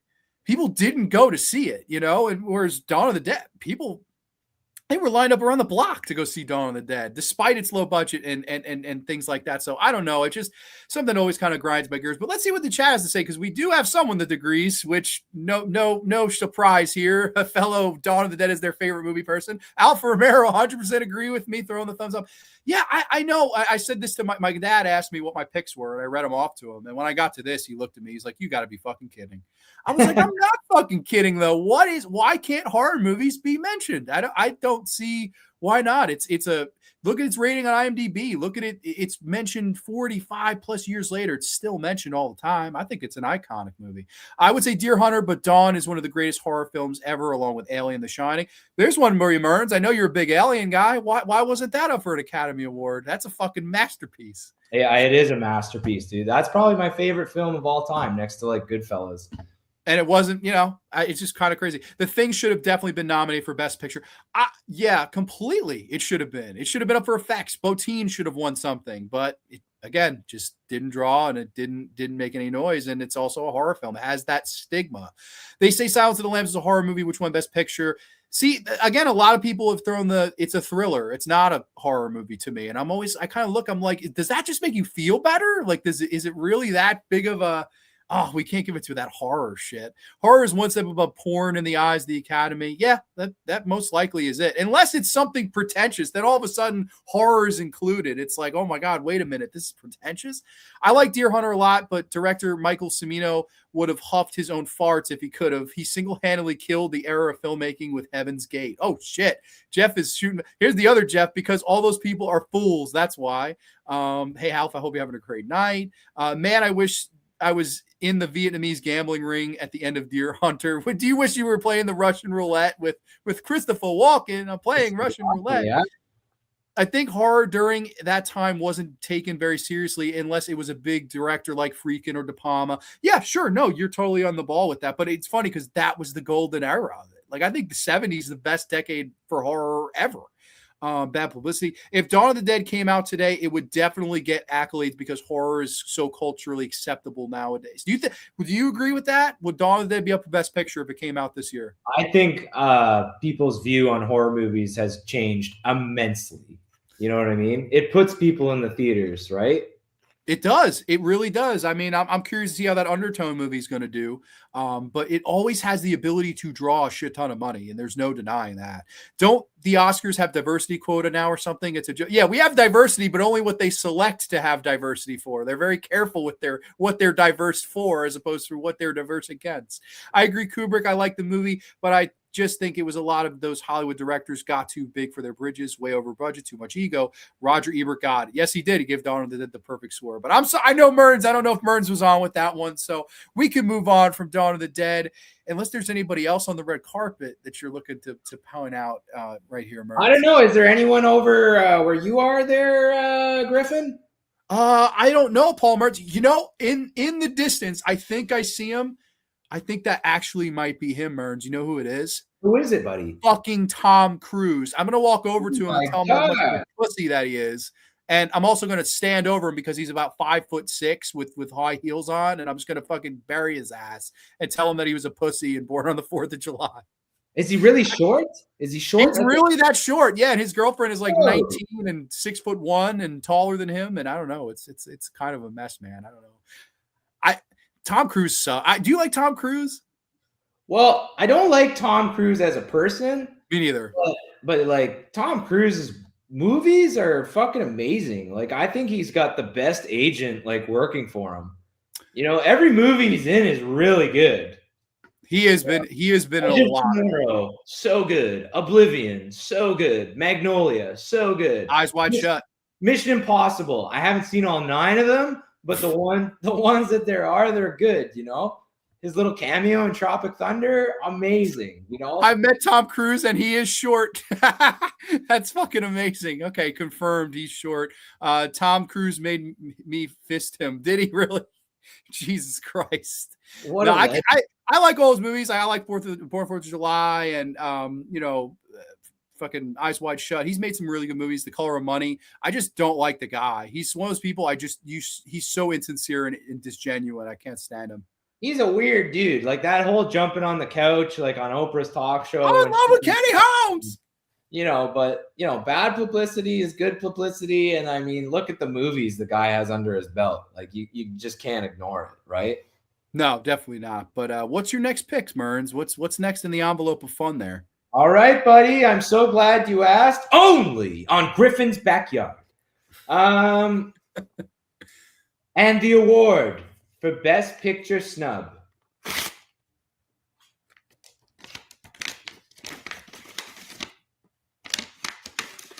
This is my last one of the night. Martin Scorsese's The Wolf of Wall Street, baby. Oh, yeah. Honestly, I remember I was working in the office at my previous job. I remember my buddy Nick. This came out in 2013, right? Yep.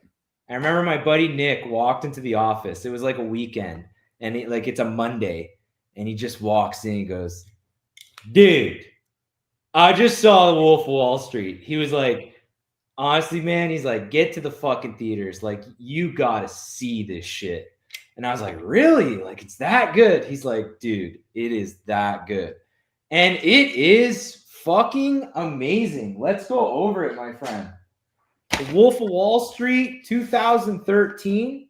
This is my Best Picture snub. So that year, I guess this would be Oscars 2014. Right. The Best Pictures nominated that year were 12 Years a Slave, American Hustle, Captain Phillips, Dallas Buyers Club, Gravity, Her, Nebraska, Philomena, and The Wolf of Wall Street. So, in my opinion, 12 Years a Slave is a great movie. I've seen it, but dude, Wolf of Wall Street fucking blew the doors off all the movies I just named. But that was also a really good year for movies. Like, holy shit. I wanted to pull it out here because when we were chatting earlier, Nebraska, man, with Stacy Keach and Bruce Dern. This is a great movie. Phenomenal, man. I love that was nominated for Best Picture too, because that's a good drama. But dude, The Wolf of Wall Street, that took the fucking cake. I mean, Leonardo DiCaprio in, I would say, his best role. I mean, definitely. Everything the guy touches is amazing, but fuck, the first movie you ever see Margot Robbie in, Jonah Hill being a comedian and coming into this Scorsese movie and just stealing the fucking show as Best Supporting. And also, 12 Years a Slave won best writing for an adapted screenplay. And I totally think that was a snub to Terrence Winter. I don't know if you guys are familiar with Terrence Winter, but he wrote a little HBO show called Boardwalk Empire. He's written a couple episodes for The Sopranos. And fun fact, the first movie he ever wrote a screenplay for was 50 Cent, Get Rich or Die Trying. I mean, it's not a great movie, but the screenplay is pretty fucking amazing. But yeah, Terrence Winter, like every line in this, every bit of dialogue is just fucking dripping and oozing in style, man. I love The Wolf of Wall Street. I mean, I always have a debate with myself as to what my favorite Martin Scorsese movie is. I'll wake up on a Monday and I'll say it's Goodfellas. I'll wake up on a Tuesday and I'll say it's Casino. I'll wake up on a Wednesday and I'll be like, it's The Wolf of Wall Street. Let's be honest. But dude, what a fucking movie. What a movie. Tell me about the first time you ever saw it, dude. This is a great story. I remember the bowling alley, my nearby bowling alley. There used to be a little Chinese woman that would come around and sell like bootleg DVDs for $1. And they were in great, literally perfect quality. It was like buying the DVD of the film. So I remember I was in the bowling alley and she came by and I was like, I'm down. I want to watch the fucking Wolf of Wall Street for $1. Why not? So I bought the bootleg because you got to keep in mind, I wasn't old enough to go to I couldn't see an R-rated movie by myself in the fucking cinema at this time. So that's how I got it. I was like, okay. So I was blown away. I would say Taxi Driver's forever my favorite Scorsese film. But if there is a number 2, it's this movie. I think this is fucking great. It is Leonardo DiCaprio's best performance. It's such a colorful, fun movie. Despite being 3 hours long, it flies by every single time I've watched it. And to me, it's just a great story of a man who comes from the small stock, right, of this kind of intimidated young man who's worried for his first day of work and working with Matthew McConaughey, who has the opening scene with him. Crazy enough, beats him for the Oscar for another movie that year, but he's the small cameo in it. Mm-hmm. Oh, yeah. And we watch as this man starts from the small beginnings and then ultimately goes to the penny stocks and then ultimately to the Wolf of Wall Street to build his whole empire known as Stratton Oakmont and all the colorful characters along the way. Donnie Azoff as Jonah Hill is great in this movie. His dad, played by the late, rest in peace, Rob Reiner, great actor, great in this movie. Sad to hear of his passing recently. You have a ton of great people. Margot Robbie, tons of really, really talented actors in this. But I think what's so great about it is Leonardo DiCaprio's performance and the story they tell with his character of, again, the rise and the fall, right? And there's the point in this movie where they come to him and say, listen, this run is over. Like, the federal government's, they're close to you. You have to pull out now, and you can live happily ever after if you pay them off. You can tell them to fuck off, and you got enough money. You got more money than God. You can just retire and move away from it. And it's the scene where he's going to step down, where he ultimately talks himself back into it. And that scene, which to me is one of the all-time great movie scenes and the best scene of his career, where Leonardo, I'm not fucking leaving. I'm not fucking leaving. They're going to bring the fucking wrecking ball to take me out because I ain't going nowhere. It's so uplifting and inspiring. You're like, yes, but you know it's the wrong choice. And you know he's literally proverbially hanging himself in the moment. That's the moment where he's done for. But it's the crazed mental state that he's put himself in, that I'm untouchable, I'm a god, I'm the wolf, and this is my street. And that's kind of, I think, what makes it so great. It's Marty's direction, it's the colors, it's just a masterpiece of a movie. To me, one of the all-time greats. And I think that absolutely has more rewatchability than, again, don't want to defend anybody, Dallas Buyers Club was a one and done. I fine movie. I don't like Jared Leto. I think he's a fucking pussy. But he won his Oscar, and so did fucking McConaughey. Again, I like McConaughey, but over Leo?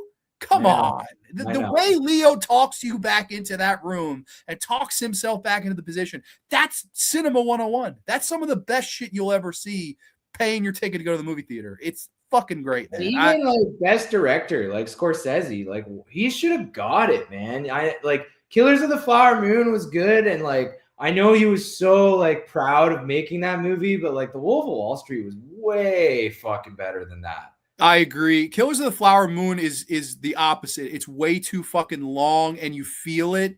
And I guess it was a personal, he really wanted to make that movie, and I'm happy for Marty. And if anyone deserves to make a movie that's personal to them, it's Marty. But like, I'll be lying to you if I say that movie's on the fucking level of a Wolf of Wall Street, or like The Wolf has always been my second favorite because I just love the story. I think it's just such a well-told story, despite taking so long. And I've heard people, I know, actually, it's funny, a lot of people I know don't like the movie. They say it's one of Scorsese's weakest films. I don't understand why. I don't get why some people think that. Like, to me, of the ones you named for that best picture lineup, come on. This is easily.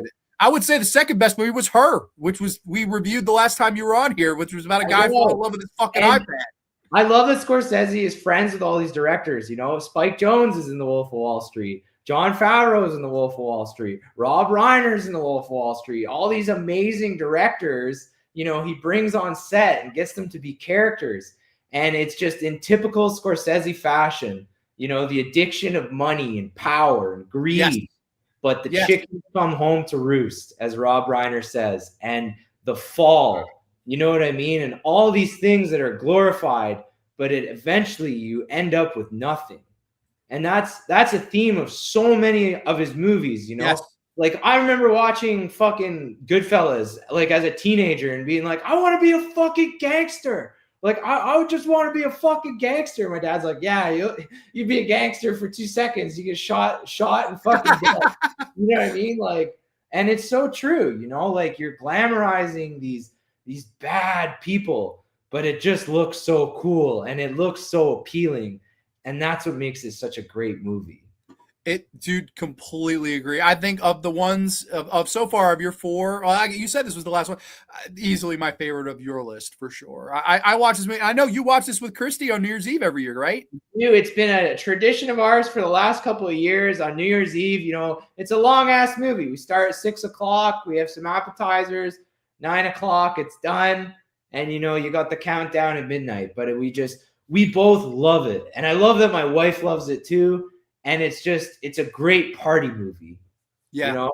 It really is. It's another really grand film. I was talking about Dawn, how grand it is. It's so funny in spots. The soundtrack is amazing in this movie. Like, holy shit, dude. Like, one of the best soundtracks there is. And I love The Wolf of Wall Street. But let's hear what the comments have to say. I'll let it go. We all know Frozen should have won Best Picture this year. Okay. Kubrick saying that he should have won for Taxi Driver. I agree. He should have won for Taxi Driver. Raging Bull.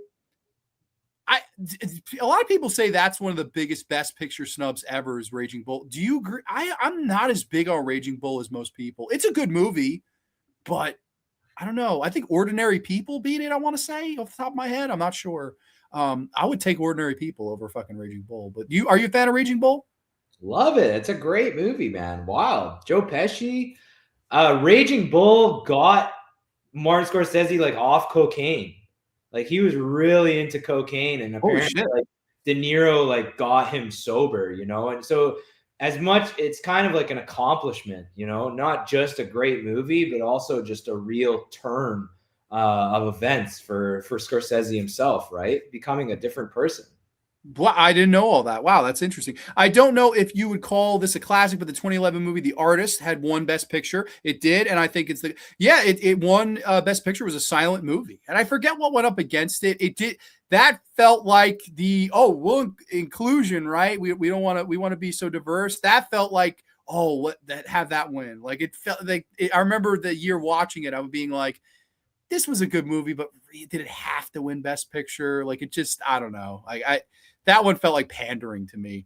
It took me 3 days, but I did it, Mearnzy. It's 3 days to finish The Wolf of Wall Street. See, that's one, like, when I picked that movie up, can't put it down. I'm glued to that fucking movie, dude. Good for you, AJ. I'm proud of you for sitting down and watching it. But to me, that's one of those movies where as soon as it starts, it grabs your fucking balls and it does not let go for 3 hours. It's so true. I couldn't be more with you.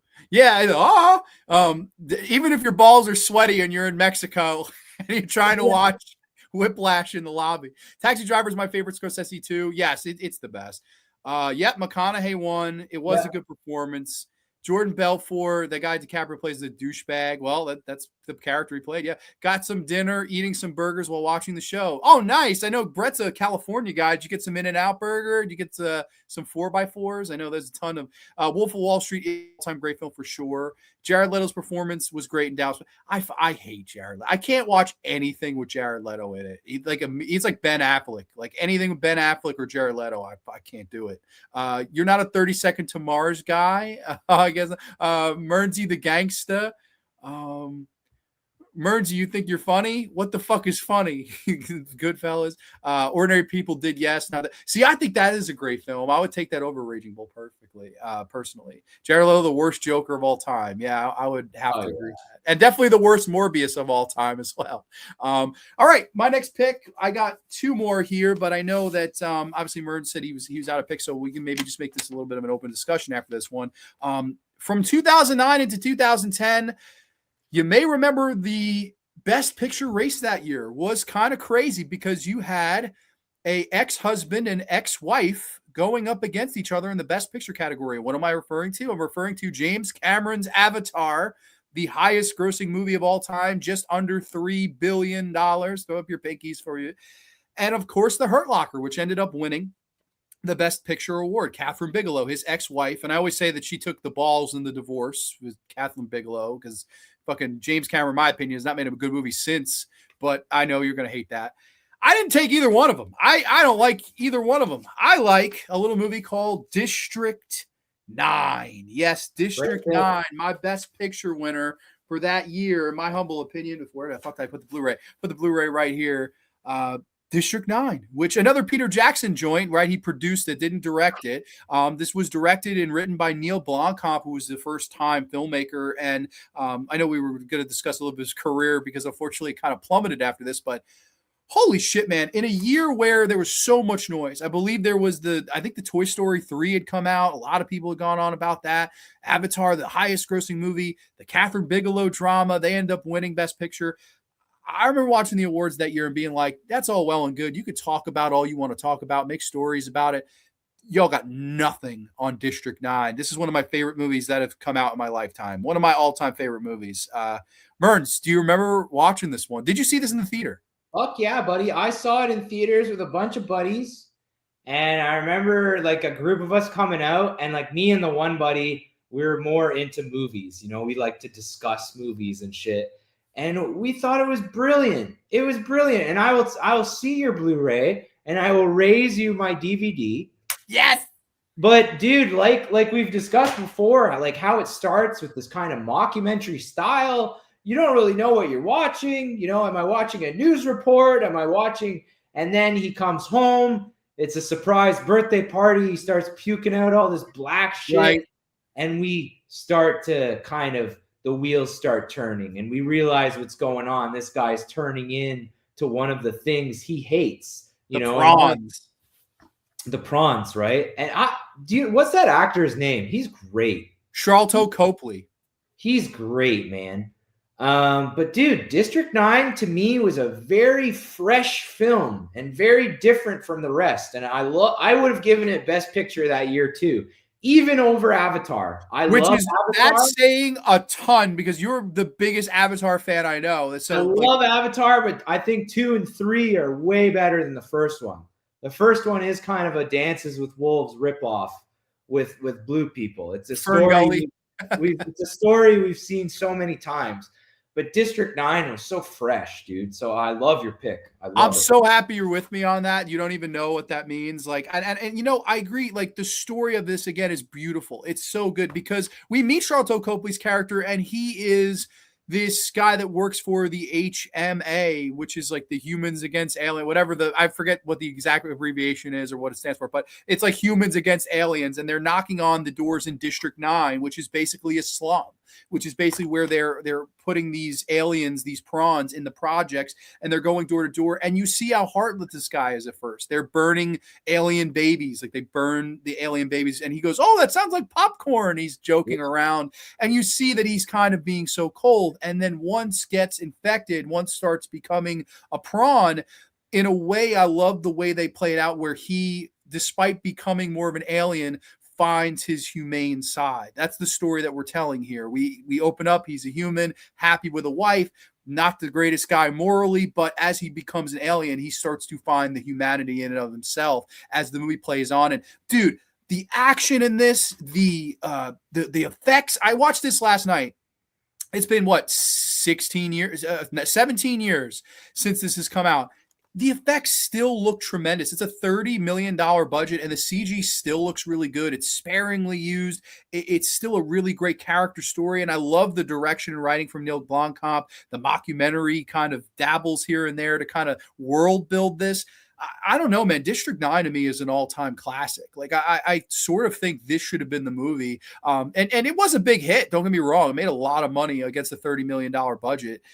But at the same time, man, I remember it not being in the conversation with Avatar, which changed the world. I mean, there's no doubt that you can make a case, Mearnz, that Avatar is the biggest movie ever released. I mean, budget-wise or box office return-wise, I should say, it is. There's no argument. I mean, there's no movie in the history of movies that outgrossed it. So that's an accomplishment that, you know, no matter any Best Picture could say they did.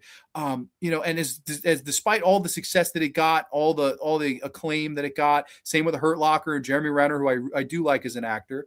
To me, man, it's District 9 all the way. I love this movie. I think this is a masterpiece for me, and like totally my favorite film that came out that year. And I'm happy you're with me on that because I was thinking you're going to throw Avatar tomatoes at me and tell me I'm a fucking idiot. So no.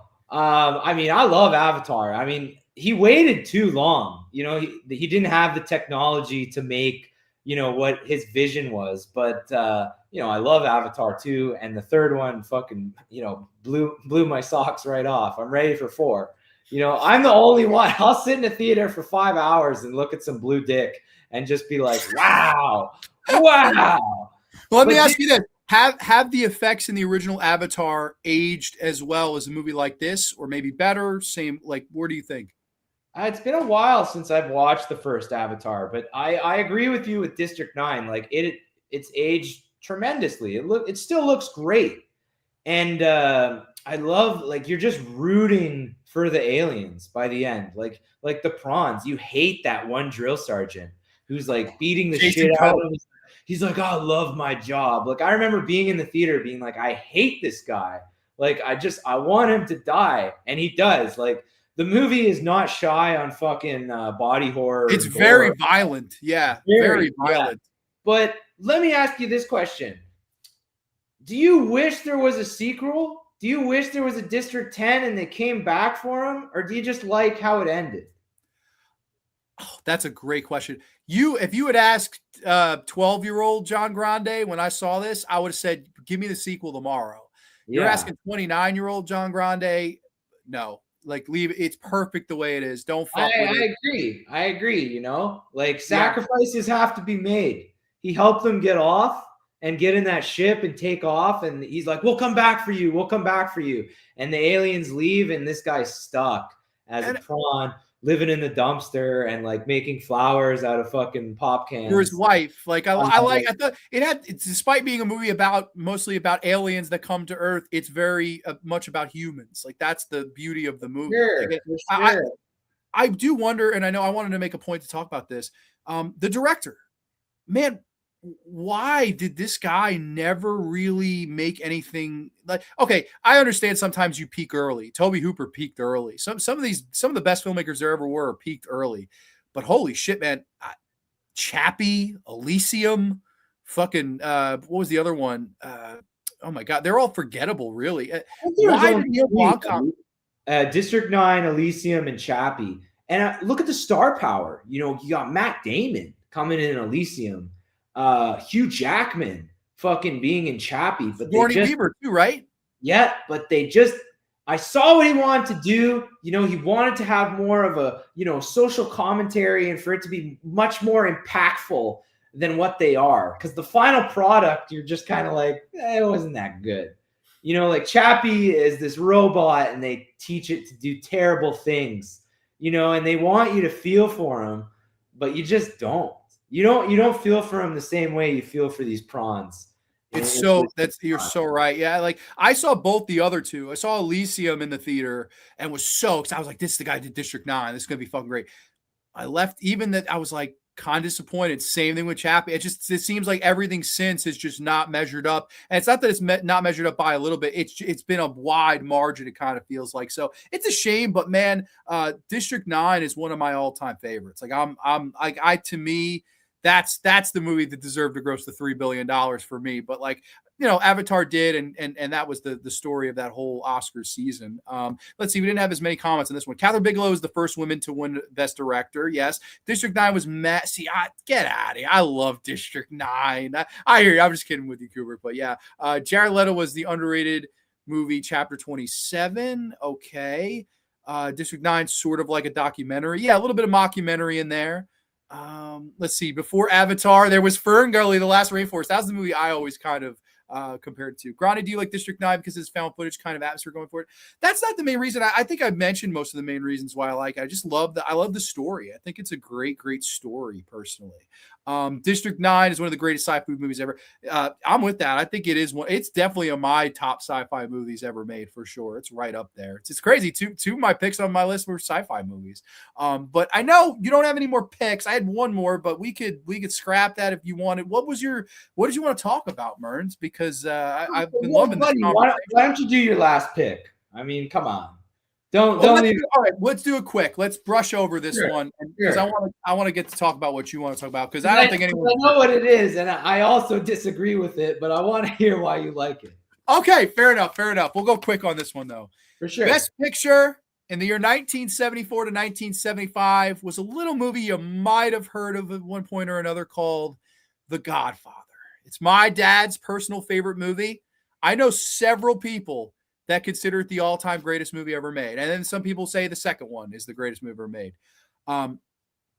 That's fine. I think the first Godfather is the better of the two movies, but I do think there's one movie that's better than both of them. And that movie did come out that same year. That movie came out in 1974, 1975. That movie is Chinatown. Yes, Chinatown from 1974, 1975. I know it's going to get me some hate, especially with the person who directed this, because I know he's fucking a piece of shit human being, let's be honest. But my God, I fucking love Chinatown. I think it's a better movie than fucking, I almost said Gone with the Wind, Godfather. I do think it's a better movie. It to me is a great throwback to the noir films of, 10, 20, 30 years prior to it. And Jack Nicholson, man, it is one of his best roles. He's so fucking good in this movie. And the scope of this picture is so fucking good, man. Like the look of this thing, the use of colors in it. Oh my God. Like I know, don't get me wrong, Polanski, not a good guy at all, scumbag. But as a filmmaker, I think this is his best film. I think this is Roman Polanski's best movie. Like I love Rosemary's Baby, don't get me wrong. This is the one though for me. But do you not like this movie? Because we didn't talk about this one in our pregame. It's not that I don't like it. It's just, to me, Chinatown was kind of a one-time watch. Okay. I've seen it, Jack Nicholson, Faye Dunaway, but like The Godfather Part 2, I actually like Part 2 a little more than Part 1 because you got, Robert De Niro, right? Right. But, this beat Godfather 1, just to clarify. I thought it was Godfather 2. I'm sorry, no, it was Godfather 1. Oh, okay, I got you. But yeah, I mean, I don't hate it. It's just, to me, it was like kind of a one-time watch. Do you own a physical copy of it? Like, do you got it on Blu-ray? Or believe it or not, I don't. I don't know if there is a 4K of Chinatown, but if there is, I really would like to watch it because I think it's a fucking great movie. It's funny enough, I revisited. I'd only seen it once before, and I thought the movie was really good. But I did that Jack Nicholson retrospective, and I watched. And man, that time I watched it, it hit for me. It's a dark film. Like the finale, I don't want to spoil it because it's not as well seen as a movie as you'd think it is. But holy shit, the finale of that movie is so dark. And it's also what's so cool about that movie that nobody ever mentions is I think it's one of the only movies in history where the lead actor is literally in every single scene of the movie. There's not one scene without Jack Nicholson. Like he's literally in the frame the entire movie. Roman Polanski's in that movie too, eh? He's the thug that punches him in the nose. Yeah. He cuts his nose. He cuts his nose open, his nostril. Yeah, I always thought that was such a brutal fucking scene too. I don't know. I love that movie. And don't get me wrong, The Godfather 1 is an all-time masterpiece. I love the movie. And I totally understand why it's certain people's favorite film ever. But man, I don't know. Like Chinatown is, I think, just the superior film. But we don't have to spend forever on that one. I'll just go over it quick. I don't think anyone's gonna. That may be even more crazy than the Dawn of the Dead over Deer Hunter. I don't know, but that's just one for me, Mearnz. I don't know. We did have a couple people saying that liked it. Let me see. Somebody said Dawn of the Dead again. I'm about to revisit The Godfather. I just finished the novel. The first movie is fucking great. First one might be the best mafia movie ever. Polanski's scumbag, but he made a lot of great films. Absolutely. I think that what makes Chinatown is how it deals with the crime and corruption of what was happening in LA, especially with the actual water feud. Yes, I don't know. It is one of those movies that just defines LA. Like that, when I think of LA cinema, that is one of the ones, man, for me. I love that movie. I think it's got a great scope. And apparently there is a 4K. He has the 4K of Chinatown confirmed. So, okay, there is a 4K. I'll have to get off my ass and get it. But that was my last pick. But what was your last topic, Mearnz? I want to talk about that with you, man. Well, I was just going to ask, what do you think's going to happen this year? What are you rooting for? Do you got anything you'd like to see win? Will you be watching? Yeah. I watch them every year, and they have changed over the times. I remember the good old days. We love movies, and the Academy Awards, we're celebrating movies and we're seeing actors that we've grown up with our whole lives. And I remember being a kid and it's Sunday, the Oscars are on, Billy Crystal's hosting. Oh my God, there's Jim Carrey, there's Steve Martin, there's, Nicolas Cage, there's fucking Martin Scorsese, Robert De Niro, all these amazing people. Whereas now I find it's kind of different, like I'm like, hey mom, Timothy Chalamet. She's like, who the fuck's that? Or like, Jacob Elordi, Sydney Sweeney. Who are these people? This is the next phase of actors and it's transitioned. Yeah, we're definitely, yes. I totally get, people that are like, fuck the Oscars. It's all political and blah, blah, blah, blah. And to an extent, you're right. It is, right? But at the same time, we're celebrating film. We're seeing what's good, what we're watching, and like you said, horror, like Jeff said in the comments, horror is more accepted now than ever. last year with Demi Moore being nominated for The Substance, and this year Sinners and Weapons, and I watched Sinners and it was all right. It wasn't a bad movie. Oscar material, not in a million fucking years, if you ask me. Same with Weapons. It was all right. Oscar material, not in a fucking million years. But it's just changed so much. Sure. Yeah, no, it has. And I to answer your question, I will be watching for sure.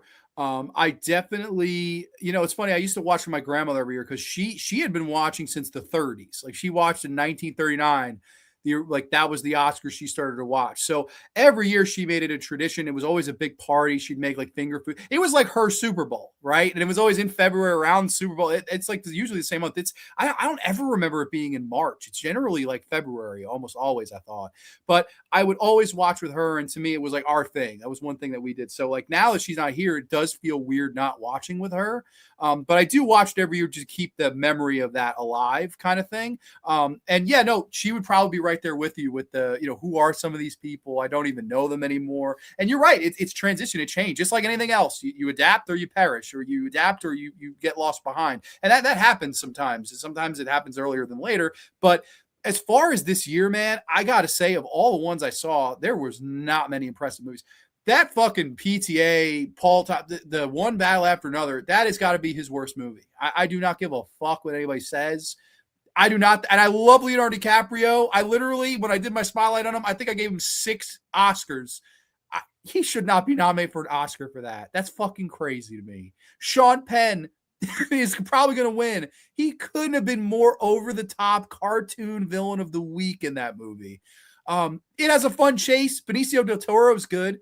But holy shit, I thought that movie fucking kind of sucked to me. And I will never, I repeat, never watch that movie again. You're fucking crazy. If you think that movie's better than Boogie Nights, get a psychological exam. I'm sorry. Some people, it's PTA's best movie. Get your head checked. And that's come from someone who thinks Dawn of the Dead's better than The Deer Hunter and Chinatown's better than The Godfather. So maybe I'll see you in the MRI room. I don't know. But yeah, it'll be exciting, man. I like Conan O'Brien.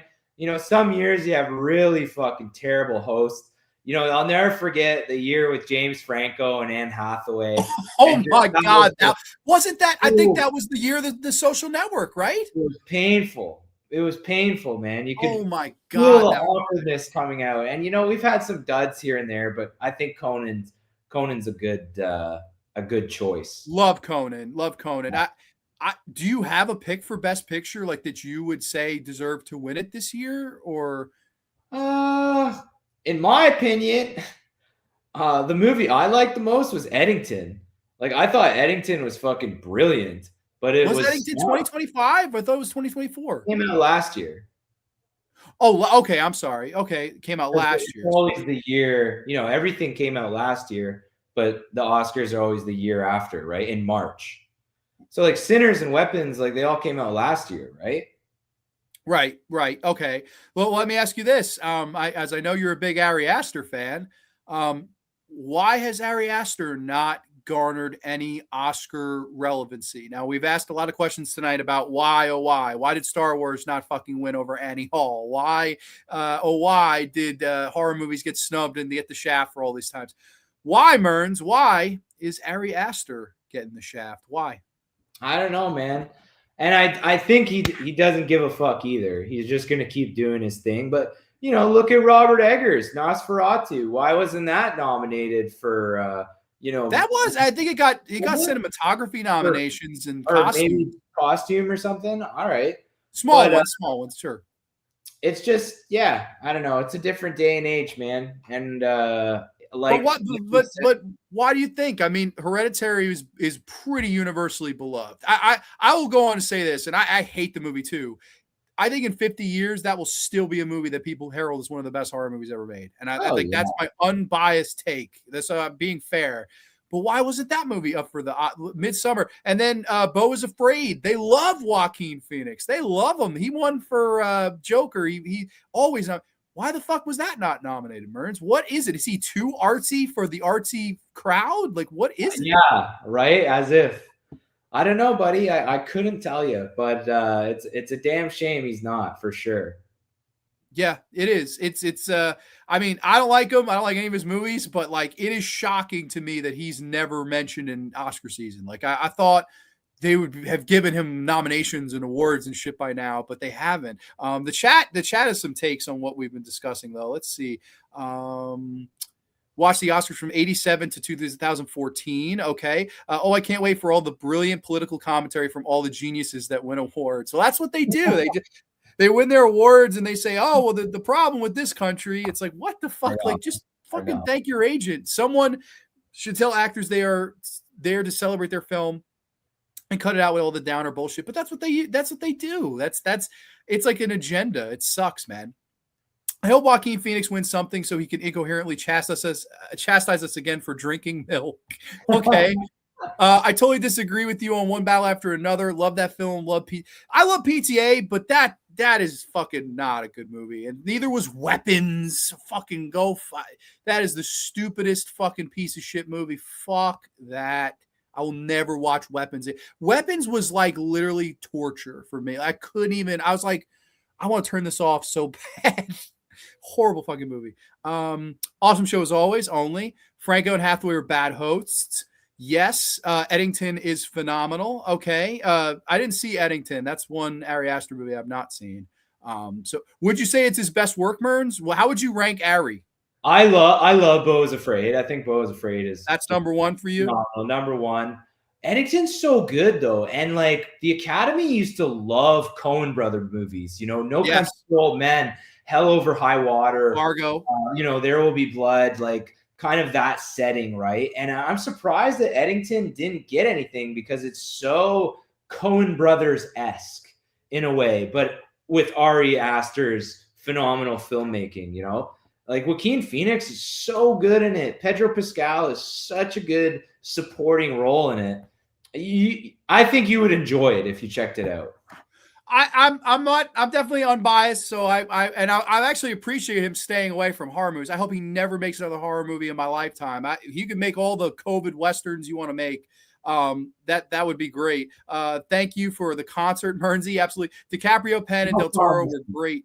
Yeah. Was The Northman nominated? It might have been for smaller awards, but it didn't get any like best. That movie unfortunately bombed. This Is Why I Love You, Grande. You stand by your opinions, no apology. I don't. I know everybody loves Ari Aster. I'm just not on the bandwagon with you. I'm happy everybody else does, but I will say this one time I'm with the Academy snubbing somebody. The Academy has a John Grande somewhere where it's going, this is a bunch of fucking bullshit, but I would love to know that. Eddington is my favorite Aster. Okay, so we got somebody saying it's the best Ari Aster movie. So very interesting there. I will eventually give it a chance, Mearnz, but I don't know. That day may be a long day from now. But dude, go ahead. I'm sorry. Just before we wrap up, my goal tonight was kind of to keep calling Grande the wrong name. So like I looked up all these names that start with G. And I just want to run through them quickly. Is that cool? Oh, my God. All right. Only on Gary's backyard. Only on Gregory's backyard.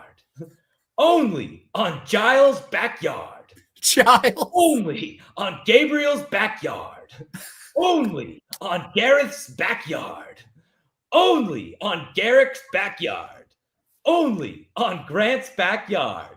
Only on Griffin's backyard, and only on Gideon's backyard.